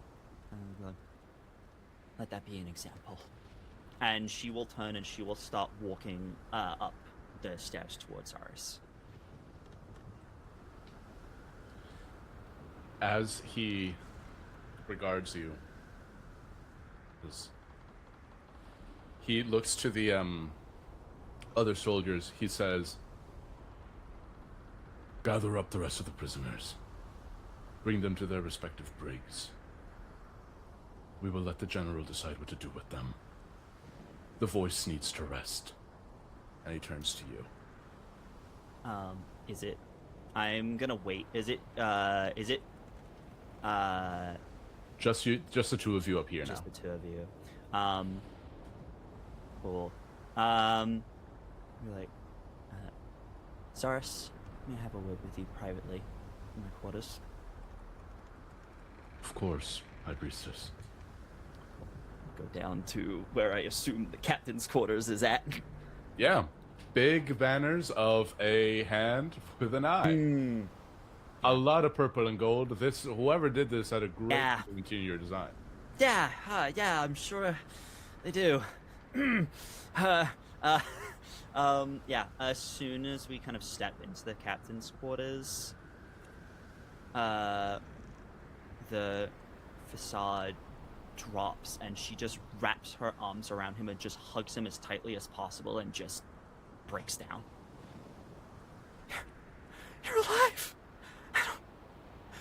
How is this possible? How are you here? How? What? There's no warmth in it. He doesn't return the hug. He just... High Priestess, are you all right? What was that? Now that you're here. Yeah. But... Why did you let him speak the name? Are we... No one else can hear us here, right? No. Okay, you can drop the act. What's going on?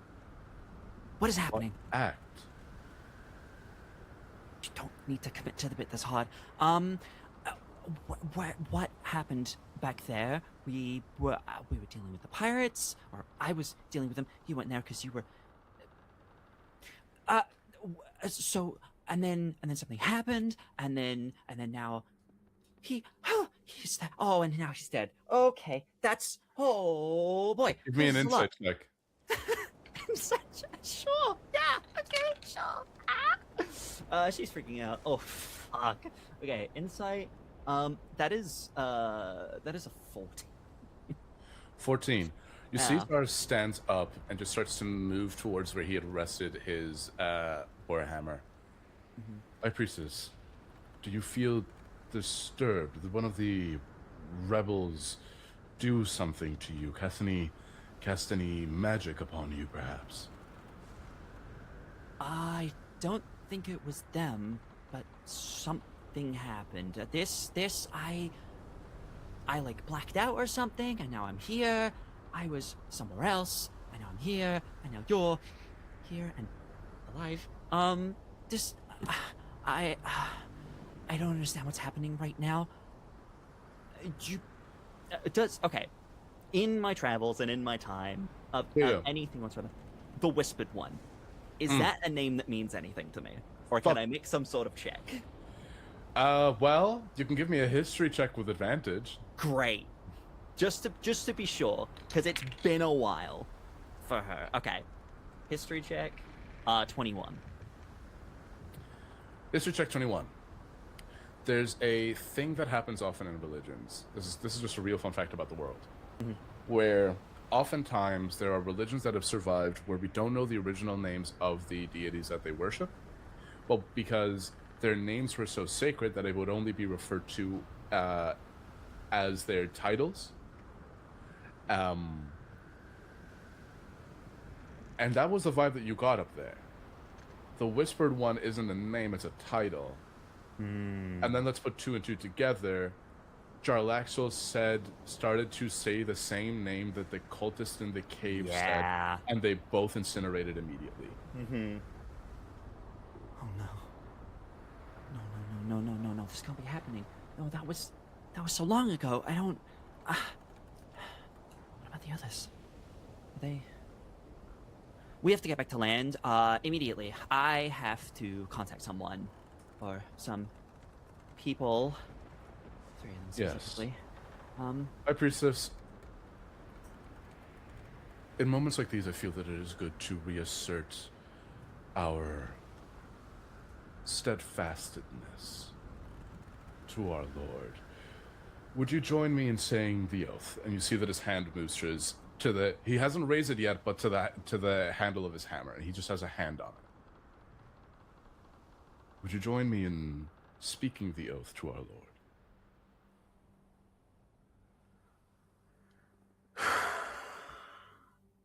I, like, at this point, like, especially through, like, the insights and everything, like, I can tell, like, this is not some elaborate bit that he is playing. This is real, and this is really happening, and he's really committed to this.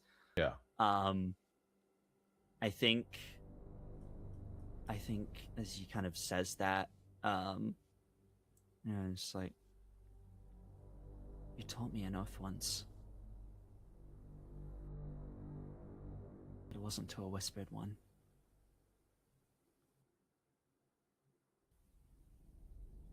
He puts his hammer on his shoulder. High Priestess, I don't know what's gotten into your head, Calling me that. but I can get it out. And he swings the hammer at your head, and in that exact moment, the world goes dark. And that's where we're gonna go for our break, guys. I'm gonna lose it. All right, we'll be back in like 10. I don't know. Be right back. And we're back. What the fuck? What do you want from me, man? I don't know. Some of the ominous music has been playing this entire time, and I didn't notice it. That sucks. That's really funny. And we return to the moment of the like mini cold open before we went to the individual scenes. Eleanor, you're looking out at a cityscape that kind of folds in on itself.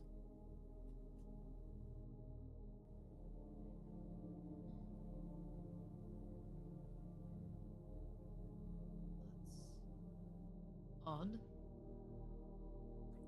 As you say, that's odd. Not woken up by the voice of Eleanor, because it was a very soft thought to herself, but just woken up. Keeper, you come back online. What? You are laying on the ground. Fully, like, 90-degree angle, perfect. Sits up. Undertaker. Yeah.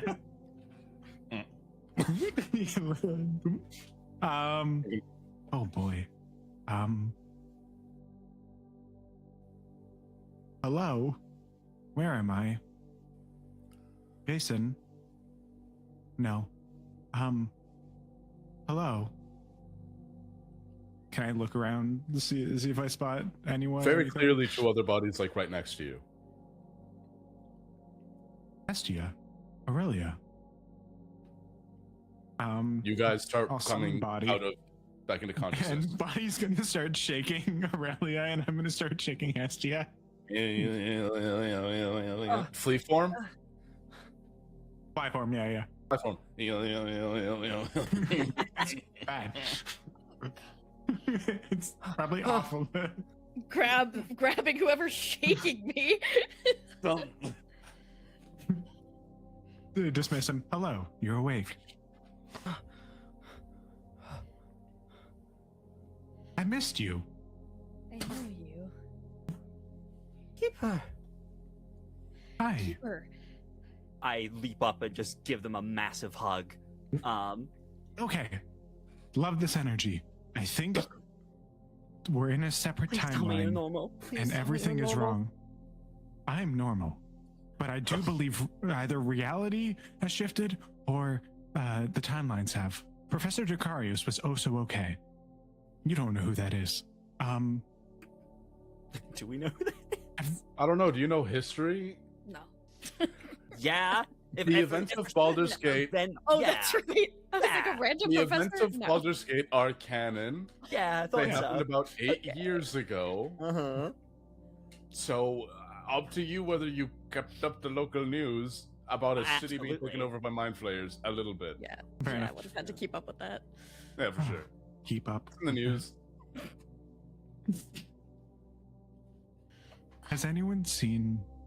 You just woke up. You wouldn't have. We're missing someone. You are behind a curtain, Poogie. I turn around. I like turn and I see Aurelia next to me as well. I'm like, hey, it's good to see you again.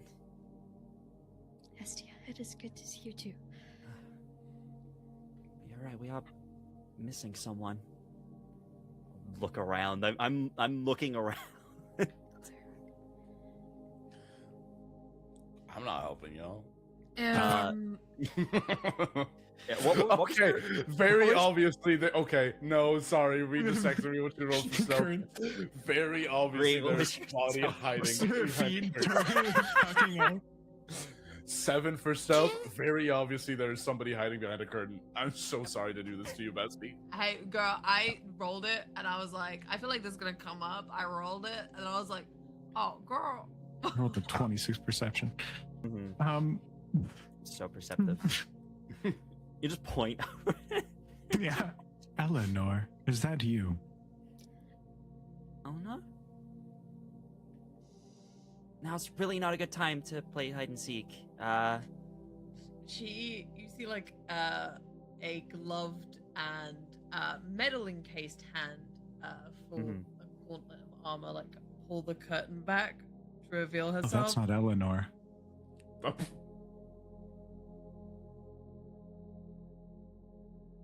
God. Hello, stranger. Hello. What happened to you? My name's Keeper. We don't know this person. You can't just ask them that. You No, just ask it's- people whether they're white, Hestia. What? Hey! I'm having a moment right now. How dare you? Don't do this. I just look at Eleanor and there's just this almost like sadness in Hestia's face. Just like, what happened? She looks to you, takes in a deep breath, and doesn't respond. And turns to Keeper and goes, "It's Eleanor. You go by Oh. L, no?" Well, I missed you. Really? Why? Yes, where have you been? Because we went through an incredibly traumatic event through each other, and studies show that that has caused people to bond very quickly.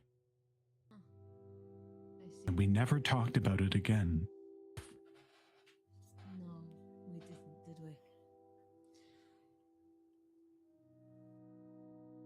we? He kind I- of gestures to the. Are you okay? Life I'm has very not well. been kind to you. Life has been more than kind to me. Okay. She'll look to the three of them and then go, "Keeper, I can only presume that this was your doing." No. I'm very confused and very angry. I just melted my dad. Oh, so you didn't bring us here. No. But he does kind of look touched that you think he's strong enough for this. They're like, oh my god, plane shifting people that I'm not Think I even can do close this? to. Yeah. You know where we are. No, not really. Can I roll to see if I would have any idea of where we are? I don't honestly, I don't think she Give me- would. You know what? No, give me history with disadvantage. I know where Hey. we are. I roll a 15 with disadvantage. Oh 15 shit, plus okay. 1. 16. 16. The things that your general has been involved with. Stop Have not mocking always. us. I wasn't doing anything. Stop snitching on me. Carry on. Rhea was mogging us. I was not. Was mogging you? No. It was Ree, just if you're a lying minute. to me, if you're lying to me, the VOD will reveal it. You have to remember the timestamp, Pookie. Already clipped it. 25:30. 225 something. Already clipped. Were you mogging them?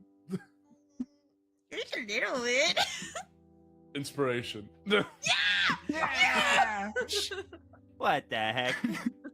Get inspiration mogged, fucking chuds. Oh man. What the heck? Perfect. This is a great day. Anyway, as you were saying, Pookie.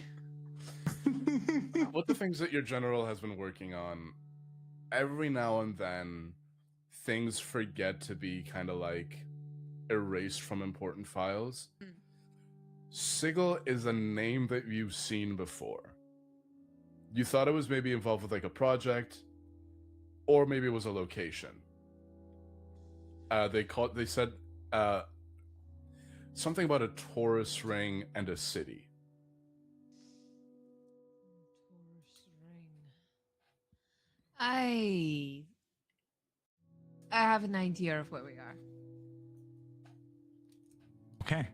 It might be Sigil, but I couldn't be sure. It's in my realm of expertise. It might be yours, though.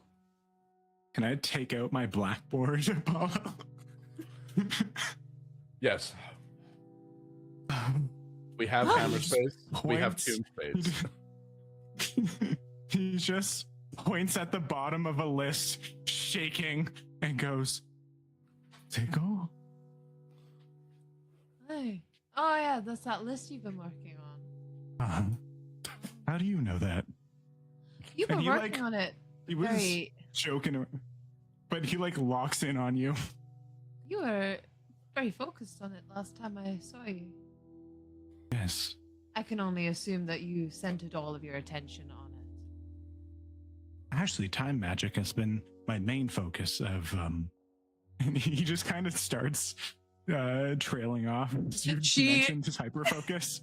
She like gets like the roll in her eyes where she's like, I shouldn't have started on this. It was already boring enough reading through his notes. I can't. No. Damn, that's crazy. I'd be like, brother, I snuck into your room, and your notes, your notes from your lectures are bad. You could be doing a better Your job. handwriting, terrible. Actually, untrue. No. Body's Yeah. handwriting, however, is terrible. The fly. You imagine the fly just is like, just like a. Hello, Raiders. How are we? Anyway, Oh, hell yeah. we're But talking about she'll- your conspiracy theory. She'll look I'm- between Keeper and Aurelia as well, though, and then just be like, "So none of you have had any contact between each other either. Then this is the first time everyone's seeing each other." I saw Hestia a long time ago. It's been maybe not as long as the rest of you, but yeah, it's been a while. Huh. For sure. Right. But it's good to see you all again. Yes, I think it is under unfortunate circumstance. Everybody, give me a Constitution save. Oh, yeah. So Oh, now hell What yeah. have I done? I don't want to do that. I don't want to do that. 23, 26. baby. Oh, Hey. Okay. Yeah, proficiency. I'm just healthy. Okay. So, what are the others? 16. 6. Okay. So, Reroll that. Chronal shift. I mean, Doob, if you, I don't know if you, I don't want to. Well, no, I yeah, don't know. spend it. Yeah, Spend if it. you, yeah, okay. Spend it. Spend it I now. have You five. don't have it later. So now that. No, I can't do Abby, that. I'm so glad that it doesn't change across campaigns. It really doesn't. does not. In our previous game, we have someone who would literally do the exact same thing, and the exact same shit would happen. The silvery barbs, and okay. I just do worse. I think it's fun if I start introducing Vecna's abilities What? now, without, dramatic irony. Oh, Hit it. no. So you know it, but No. they don't. Unfortunately, only one of you has passed Vecna's saving throw. Oh, Oh, damn motherfucker! Wait. Eleanor, you were close, but so far, Keeper is the only one that succeeded. 24? Girl. It's got to be 25. 25? Yeah. Girl. What is this? 3.5? What's going on? You'll be level 20 when you meet him. Hello? Shut What up. is this shit? This is me having fun. Do it. Apollo, I think Do the the guy who just rewrote reality is too strong. No, I think he's fine. God dang. I think he's fine. I think he's Pookie and Baby Girl, and he'd never do anything to me. Anyway, Okay, fair enough. You. the leopards won't eat my face. I am the leopard. Okay. Okay, those of you who failed, it's not going to be a lot of damage. It's going to be a little bit of damage.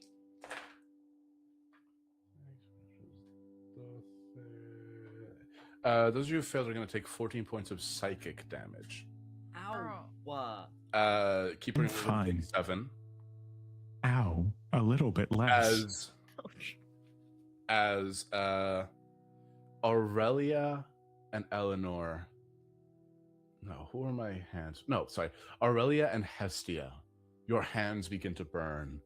Keeper and Eleanor, your eyes begin to burn. And you all remember the figure made out of flame, possessing a corpse standing in a cave. You will be of great interest to me. And you snap out of that memory.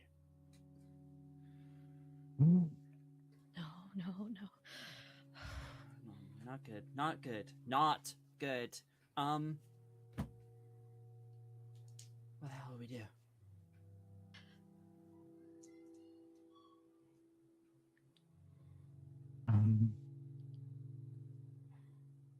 Hello? Is anyone else here? Where are we? So, I know Sigil. I mean, yeah. If Cypher, if you didn't do Keeper, if you didn't do this, I'm flattered. I certainly didn't do this. Aurelia, assuming you didn't do this either.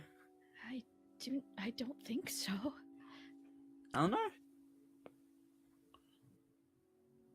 She's just gonna No, not okay. even say anything. Just Okay. So, who did? isn't it obvious? I don't know. I'm sorry. Isn't it obvious? No. You who shall not be named. The whispered one. Aye, the whispered one.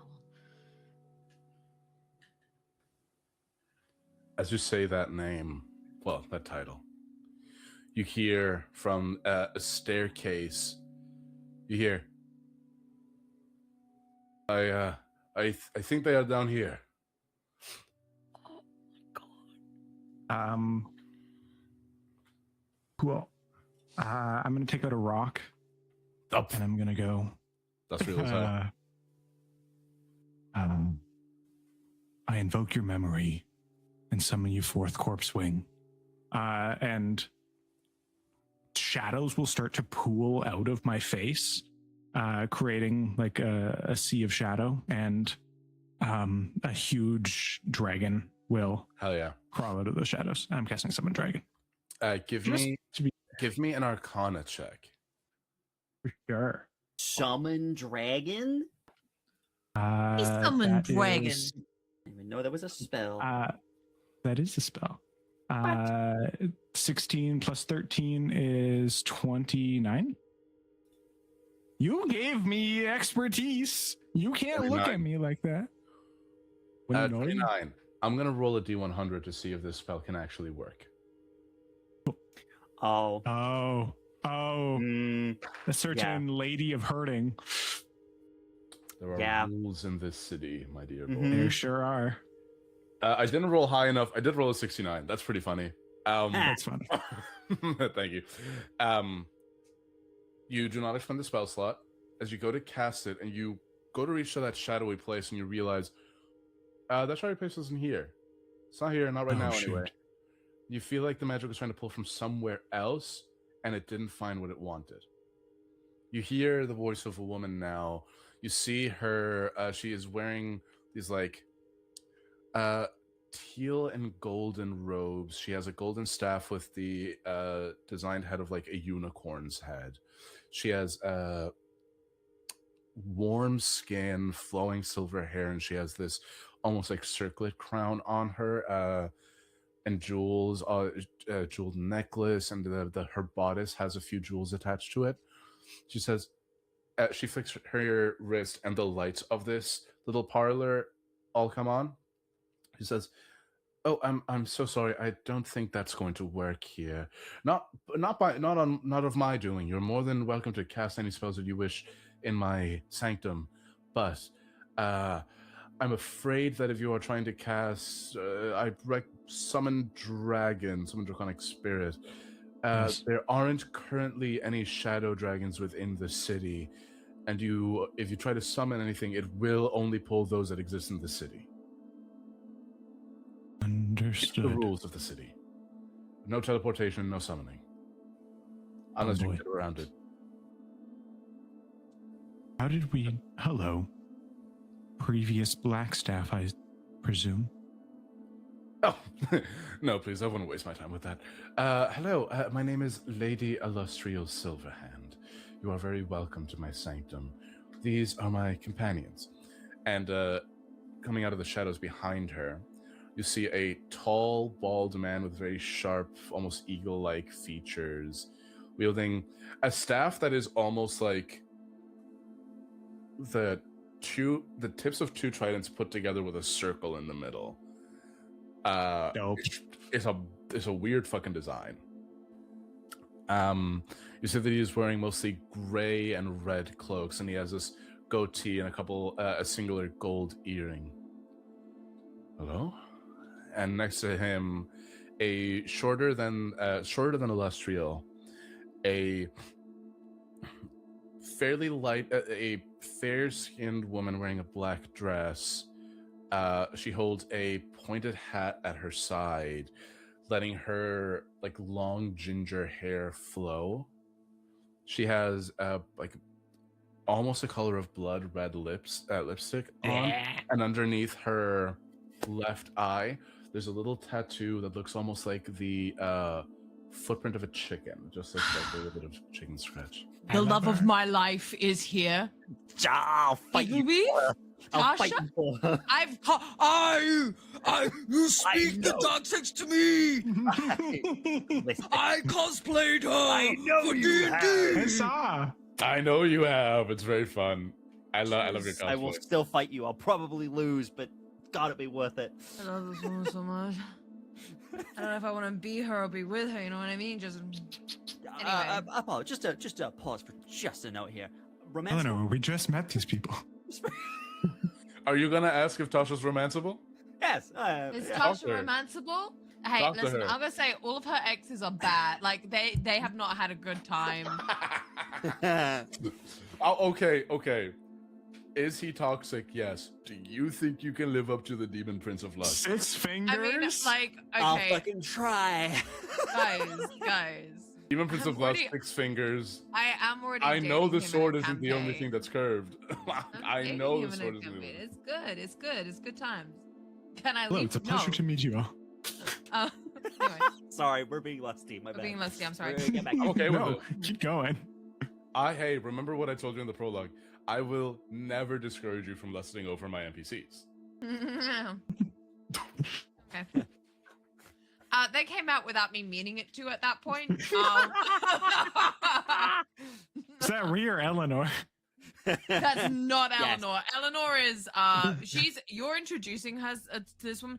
Eleanor is looking around the room, and she's like, as these people have come in, she's like almost looking wary. She looks like she's looking her age right now. Like she looks a little scared, Yeah. a little wary. 26? Hmm.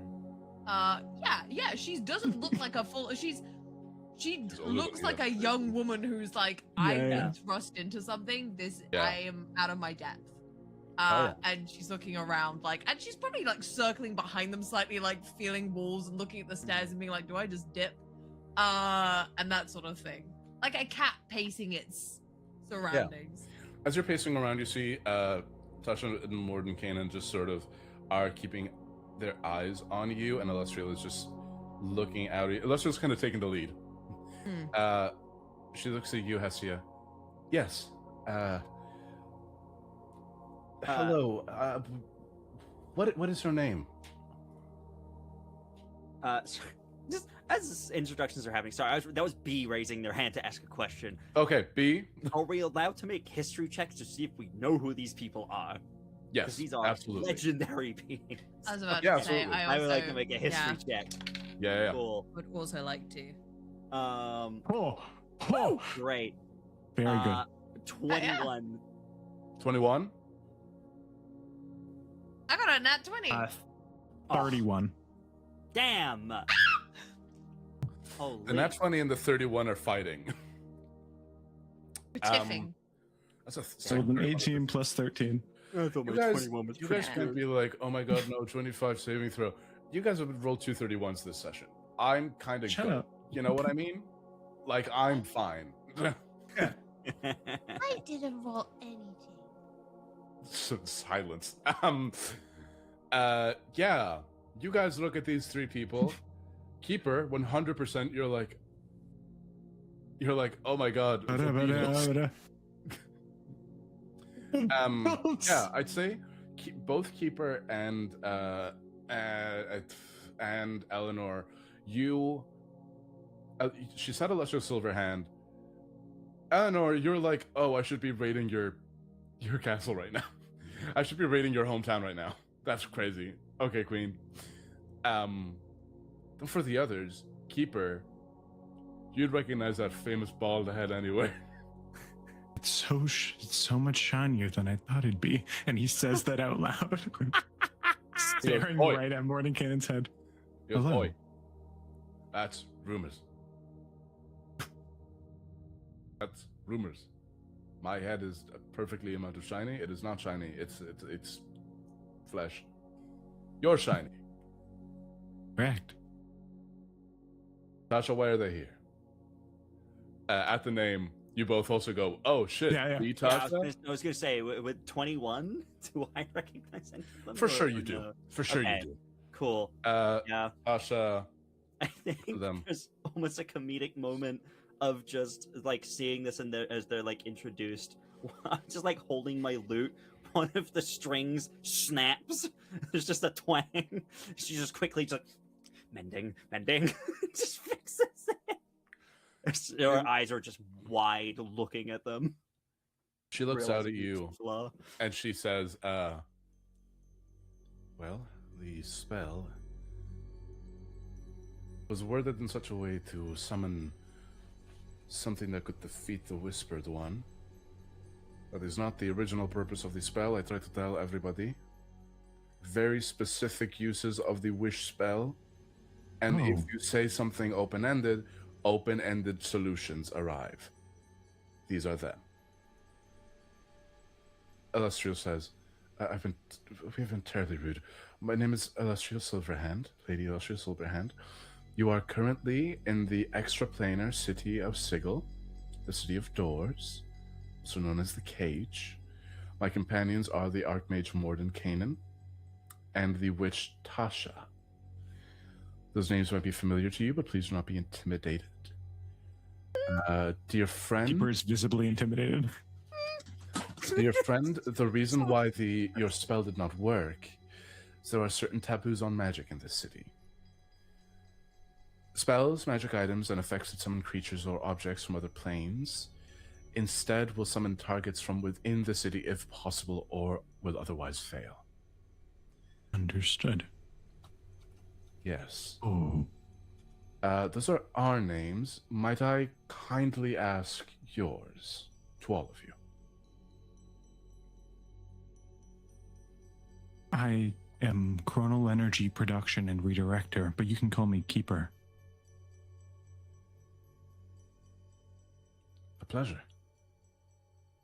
Just gonna look around the room and just kind of scan for the other two to introduce themselves.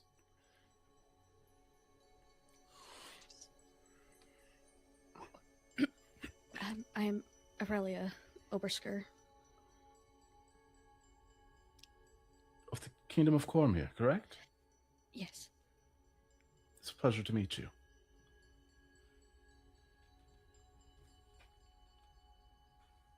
She's gonna look at Hestia.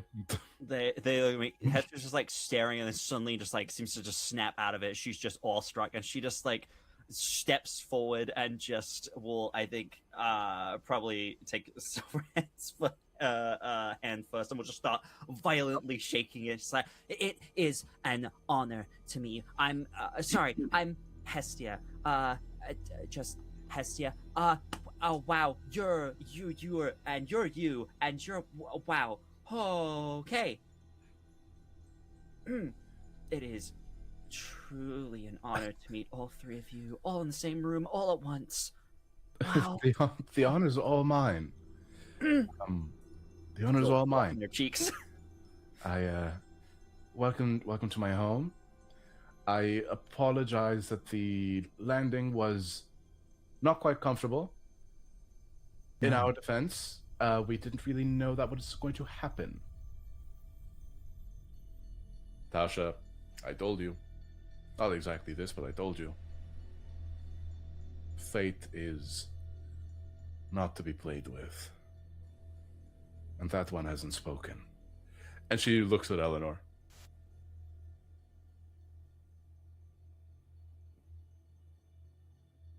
Eleanor.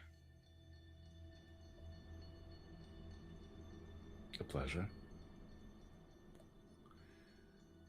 We should sit, all of us, and discuss what has just happened and how we will move forward. I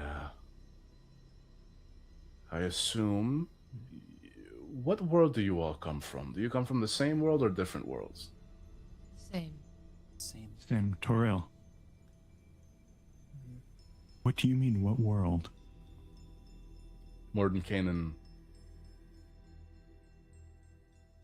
Toril.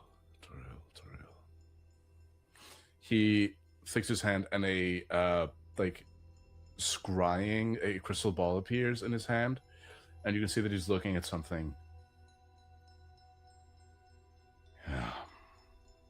Yeah. This makes sense. Let us sit. As he sits down, he places the orb in the center of the table and sits on. He sits on one couch, on one of the couches. The three of them do, and they gesture for you to sit on the other side of it. Cool. Keeper will start to sit down, but also message Eleanor. Know of the dawn when introducing yourself. She'll look back at him and just say, "There's no dawn here." And then Do I she'll see a sun? In Sigil, kind of no. It's weird. Okay. People ain't got a sun. You look out the window and you see that it's a... Time in Sigil is weird, and you're gonna learn that very quickly. But you think that you can see stars out the window, and you realize that they're just the street lights from the city at the other side. You're right. Keeper, sit down. See that Mordenkainen looks up at all of you. Well, you're very welcome to the City of Doors. You are very welcome to my companion here's sanctum. You are here, there's no point in us mixing our words. Your world has been taken over. And we believe that you are the only ones that can help fix it before it happens to all other worlds. He scans you to make sure that you're all following so far.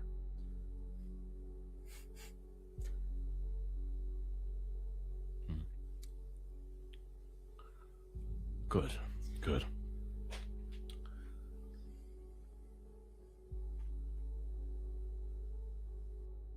Have any of you ever had an experience with an individual or group bearing this mark? And he creates an illusion of the hand and eye. Yes, Yeah. all 4 of us. Together. About 10 years ago. Mm-hmm. You see the 3 of them kind of go into a mini huddle, and they just start whispering to each other. About 10 years ago. About 10 years ago. That's when... About 10 years ago. That would have been 10 years after... that would have been about 10 years after the Exandrians had their incidents. Do we think he maybe could have escaped? See, Illustrial, if he did, it's at least been 20 years in the making. How could it have only taken him 20 years to remake one world already? Tasha, well, he has the obelisks. Maybe he's finally found a way to activate them. If he is that far along with his plans, the other worlds might not have as much time. I should alert myself. I will activate my network in the Feywild and in the Abyss, but there's not much I can do if I do not know where we are pointing our weapons to. And as she says weapons to, she looks at you 4. Fuck. No. No, I'm not. I'm not doing that. I'm also not a weapon. Illustrial, forgive her. Tasha, don't forgive me. I meant that. Forgive us, our brazenness. It appears great magic has been worked. Surely you all noticed before you got here that your world was changed. Yes. Remade. My friends were calling me Lord. My friend is alive. My dad was alive. I shot him. Huh. Yes. The world is,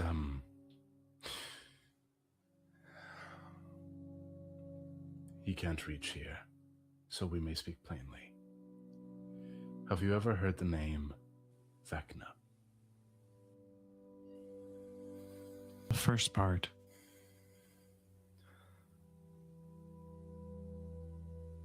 Nice. A lich god who has tried to take over multiple worlds multiple times. But this time we believe that he has set his sights on the multiverse itself. And it seems that he has started with your world, the first to fall to his ruin. We do not know how, but we have been tracking his activities for quite some time, and we seek to stop him. And when we called out for a way to defeat him, she gestures to you 4.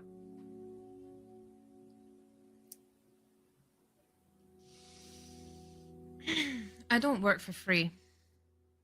I want a sending scroll, and I want it now. We'll hand you a sending scroll. Mordenkainen will reach. The one that he got from, yeah. Oh, no, not yet. You can have this. Who's it going to?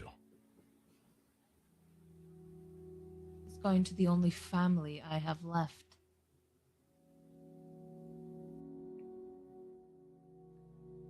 Okay. You're on edge. Everybody here is. I understand that. Are you going to tell me the truth, the full truth, or am I going to have to peer into your mind? Huh. Do you want a soldier? Or do you want a rebel? The option's yours. But I'm a good soldier. I can be a worse rebel. Have they lied to you? Celestial puts her hand to Mordenkainen's chest. This is a lot for her. She deserves to speak to those that she cares about. The scroll goes back to you. She'll take it. And she knows, fortunately, that with sending the sending spell, she doesn't have to say it out loud, right? It's just the verbal component to say it, and then she can then just think the words, right? Or does she have to say them out loud? Guys, can you guys check this shit for me? I just want to double check. Yeah, Pookie, don't worry. We'll check. Are the words for the sending spell part of the... You send a message of 25 words. I don't give a fuck about that. What's your It is verbal, somatic, and material. But that's the casting of the spell. Is the words I'm saying, are they part of the casting? Oh. It says it is not clear on Reddit. Yeah. All right. Well, odds or the evens? creature gets the Odds or message even? in its mind. I'm gonna go with odds, baby. Odds. All right. That's a 19. That's odds. You don't have to speak it out loud. Hey, Let's go be And secretive. that's the ruling for the table going forward. Amazing. Okay. She's gonna like just push just the go. chair slightly away, and you know when a chair just scrapes the whole way back? Yeah. yeah. She's like doing that as she moves away from the chair. She's glaring at Mordenkainen, and she's gonna open the scroll, and then she's just gonna cast sending. Actually, she cast the spell with relative understanding of how spells work. You know, she's cast spells before. Mhm. Oh, you saw her cast spells. That's crazy. Yeah. Anyway, Spells. her mouth is slightly turned down, however, as she's doing it, like it's leaving a sour taste in her mouth. And she casts a sending spell to her general. Love. What I'll do is I'll write it out to you, Apollo, and we can say it in a minute second, so that way Oh, I can 25 words it properly. I don't care about that. Just tell me. Oh, girl! Yay! But okay, here's the thing. I don't care about it. If you better say it in one go. Okay. I don't want no pauses. I don't want no. You can have a couple ums and ums, but not too many. Okay. Okay. Red leather, yellow leather. Okay. I've been summoned to sigil by a wish spell cast by one of the 7 sisters, the Lady Hope, along with Mordenkainen and Tasha. They want to use me as a weapon against the Whispered One. I am here with the 3 others, Tin Man, Hawk, and Lute. What are your orders, General?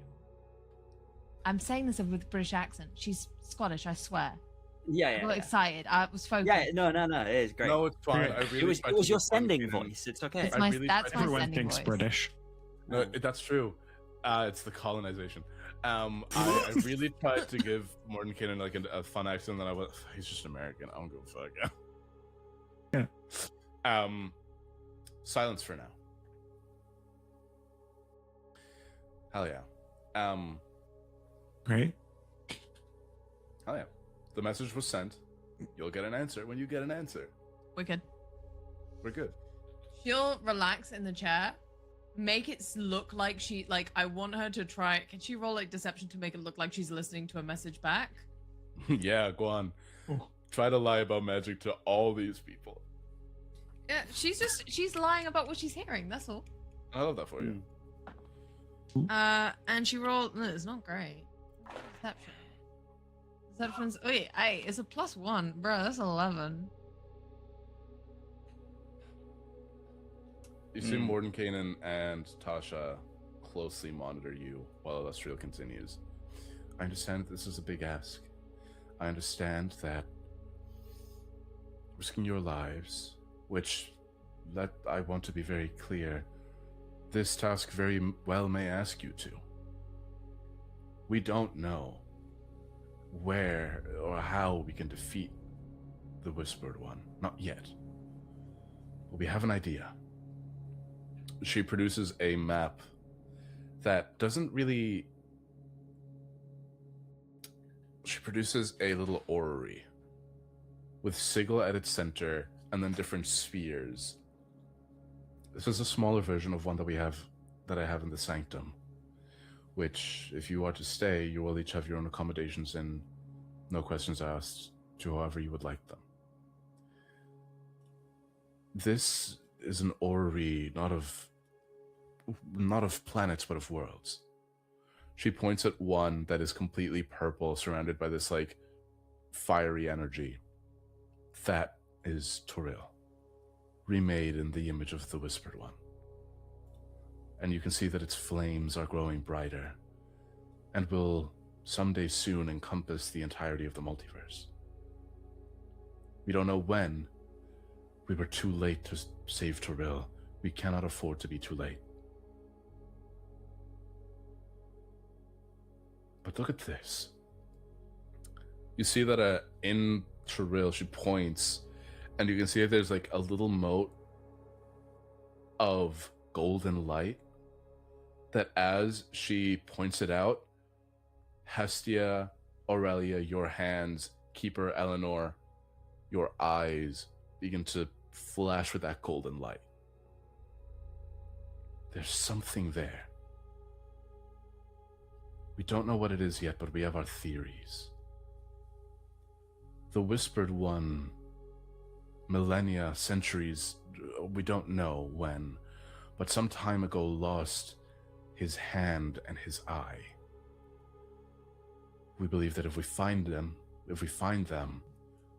we might have a way to completely destroy him. Mordenkainen speaks. It won't be easy. Many have died. Too many have died. Sleep on it. But if you stay with us,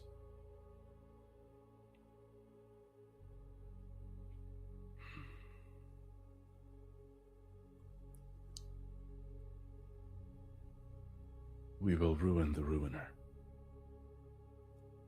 We will destroy the Whispered One. And that is where we're going to leave this session. Oh, Except no, we're not. Post-credit scene. What? oh shit. That's so fucked up. Eleanor.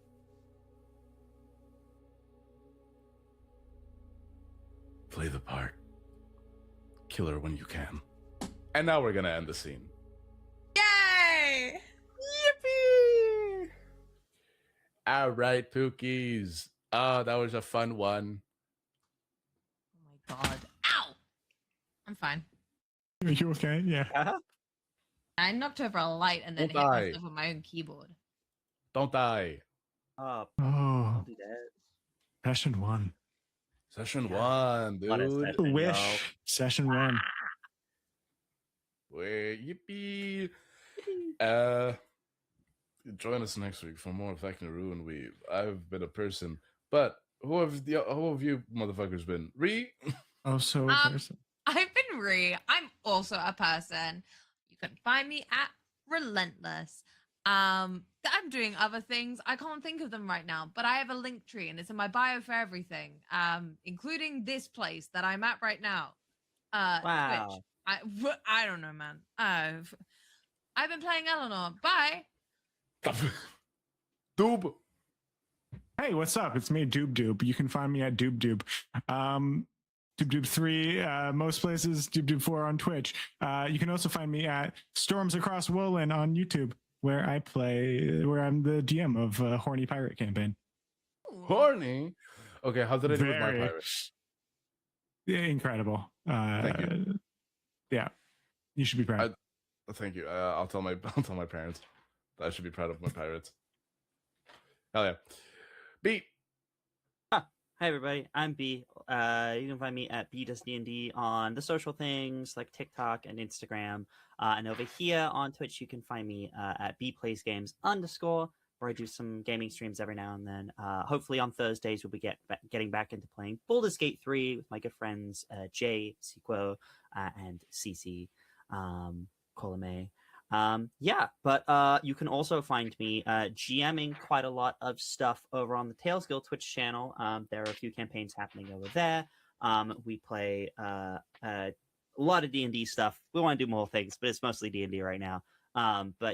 We run streams every Tuesday, every other Sunday, and more stuff coming soon. Hey. Abby. Oh, hello. I'm Abigail, also known as Abigail the Nerd. You can find me on those streams that are on Tuesdays and every other Sunday, including tomorrow Sunday. It will be that one. And yeah, find me there. Over on the Help Action Needed channel on the YouTube, you can find Godkiller, Songs of the Past, and wherever you listen to your podcasts. I believe the first 5 episodes are out and releasing bi-weekly in podcast form. So go check it out. We worked really hard on it, and we'll be at Gen Con, and Sean is going to kill me on stage at Gen Con. Sean the GM's going to kill my God Killer from season 1 live on stage. No, he's gonna kill you, the person. You said no. He said no. Boo, coward. Well, the way I wanted to market the show, Sean said no to. So, which was overly simplifying what's going to happen in that session to the point that it makes Sean sound really bad. That's fair. That's fair. But come see it. It's going to be a lot of fun, and I will be at Gen Con. I'll be at another panel on Sunday over with Classic Sam about building believable TTRPG characters and bringing them to life. So, all right, everybody judge right now. Do we believe Aurelia? No. Believe in? Yeah. Believe in? Yes. Yeah. I believe. I believe in her. Because our prompt for this whole entire thing was to have secrets, so I don't trust anyone here. But you trust me? I have no secrets. I have no secrets. I got no secrets. Then you broke the campaign, and that's bad. Tough. That's me. Apollo tried to get me to make a secret, and I went no. Wow. And Apollo went, oh, okay. My secret is that I have no secrets. That would be Apollo's just charging up their outro, by the way. Apollo, it's your turn. I'm done. Hello, I didn't see you there. My name is Apollo. You can find me on the internet at Nerd Apollo. I do voice acting. I do TTRPGs. I usually say I do cosplay, but I don't really do that much anymore. I'm just kind of a guy. Armor the other day. I didn't really though. I just posted about it. Hey, you look great. Well, you know, I do TTRPGs. I do voice acting. This has been episode 1 of however many, I don't know, but this is actually the second thing that we've recorded for this series, because on YouTube, if you go to the Mics and Mimics YouTube, you'll be able to find a prologue episode set 10 years before. Do you want to know why Keeper asked Eleanor why no of the dawn? That's a reference to the second prologue. Do you want to know where Keeper's list of acronyms came from? That's in the prologue. Do you want to know where the flashback of a corpse wreathed in fire speaking from the voice of Vecna coming from? That's in the prologue. Was it? Yeah, brother. Don't make me cuz. Are we live right now? Yeah. Obviously, yes. Jesus Christ. All right. Wait, we're playing D&D right now? What? Where the not fuck anymore, am I? We're not anymore because we're going to bed. All right, everybody. We'll see you here next week. Bye-bye. It's 2 p.m. It's 5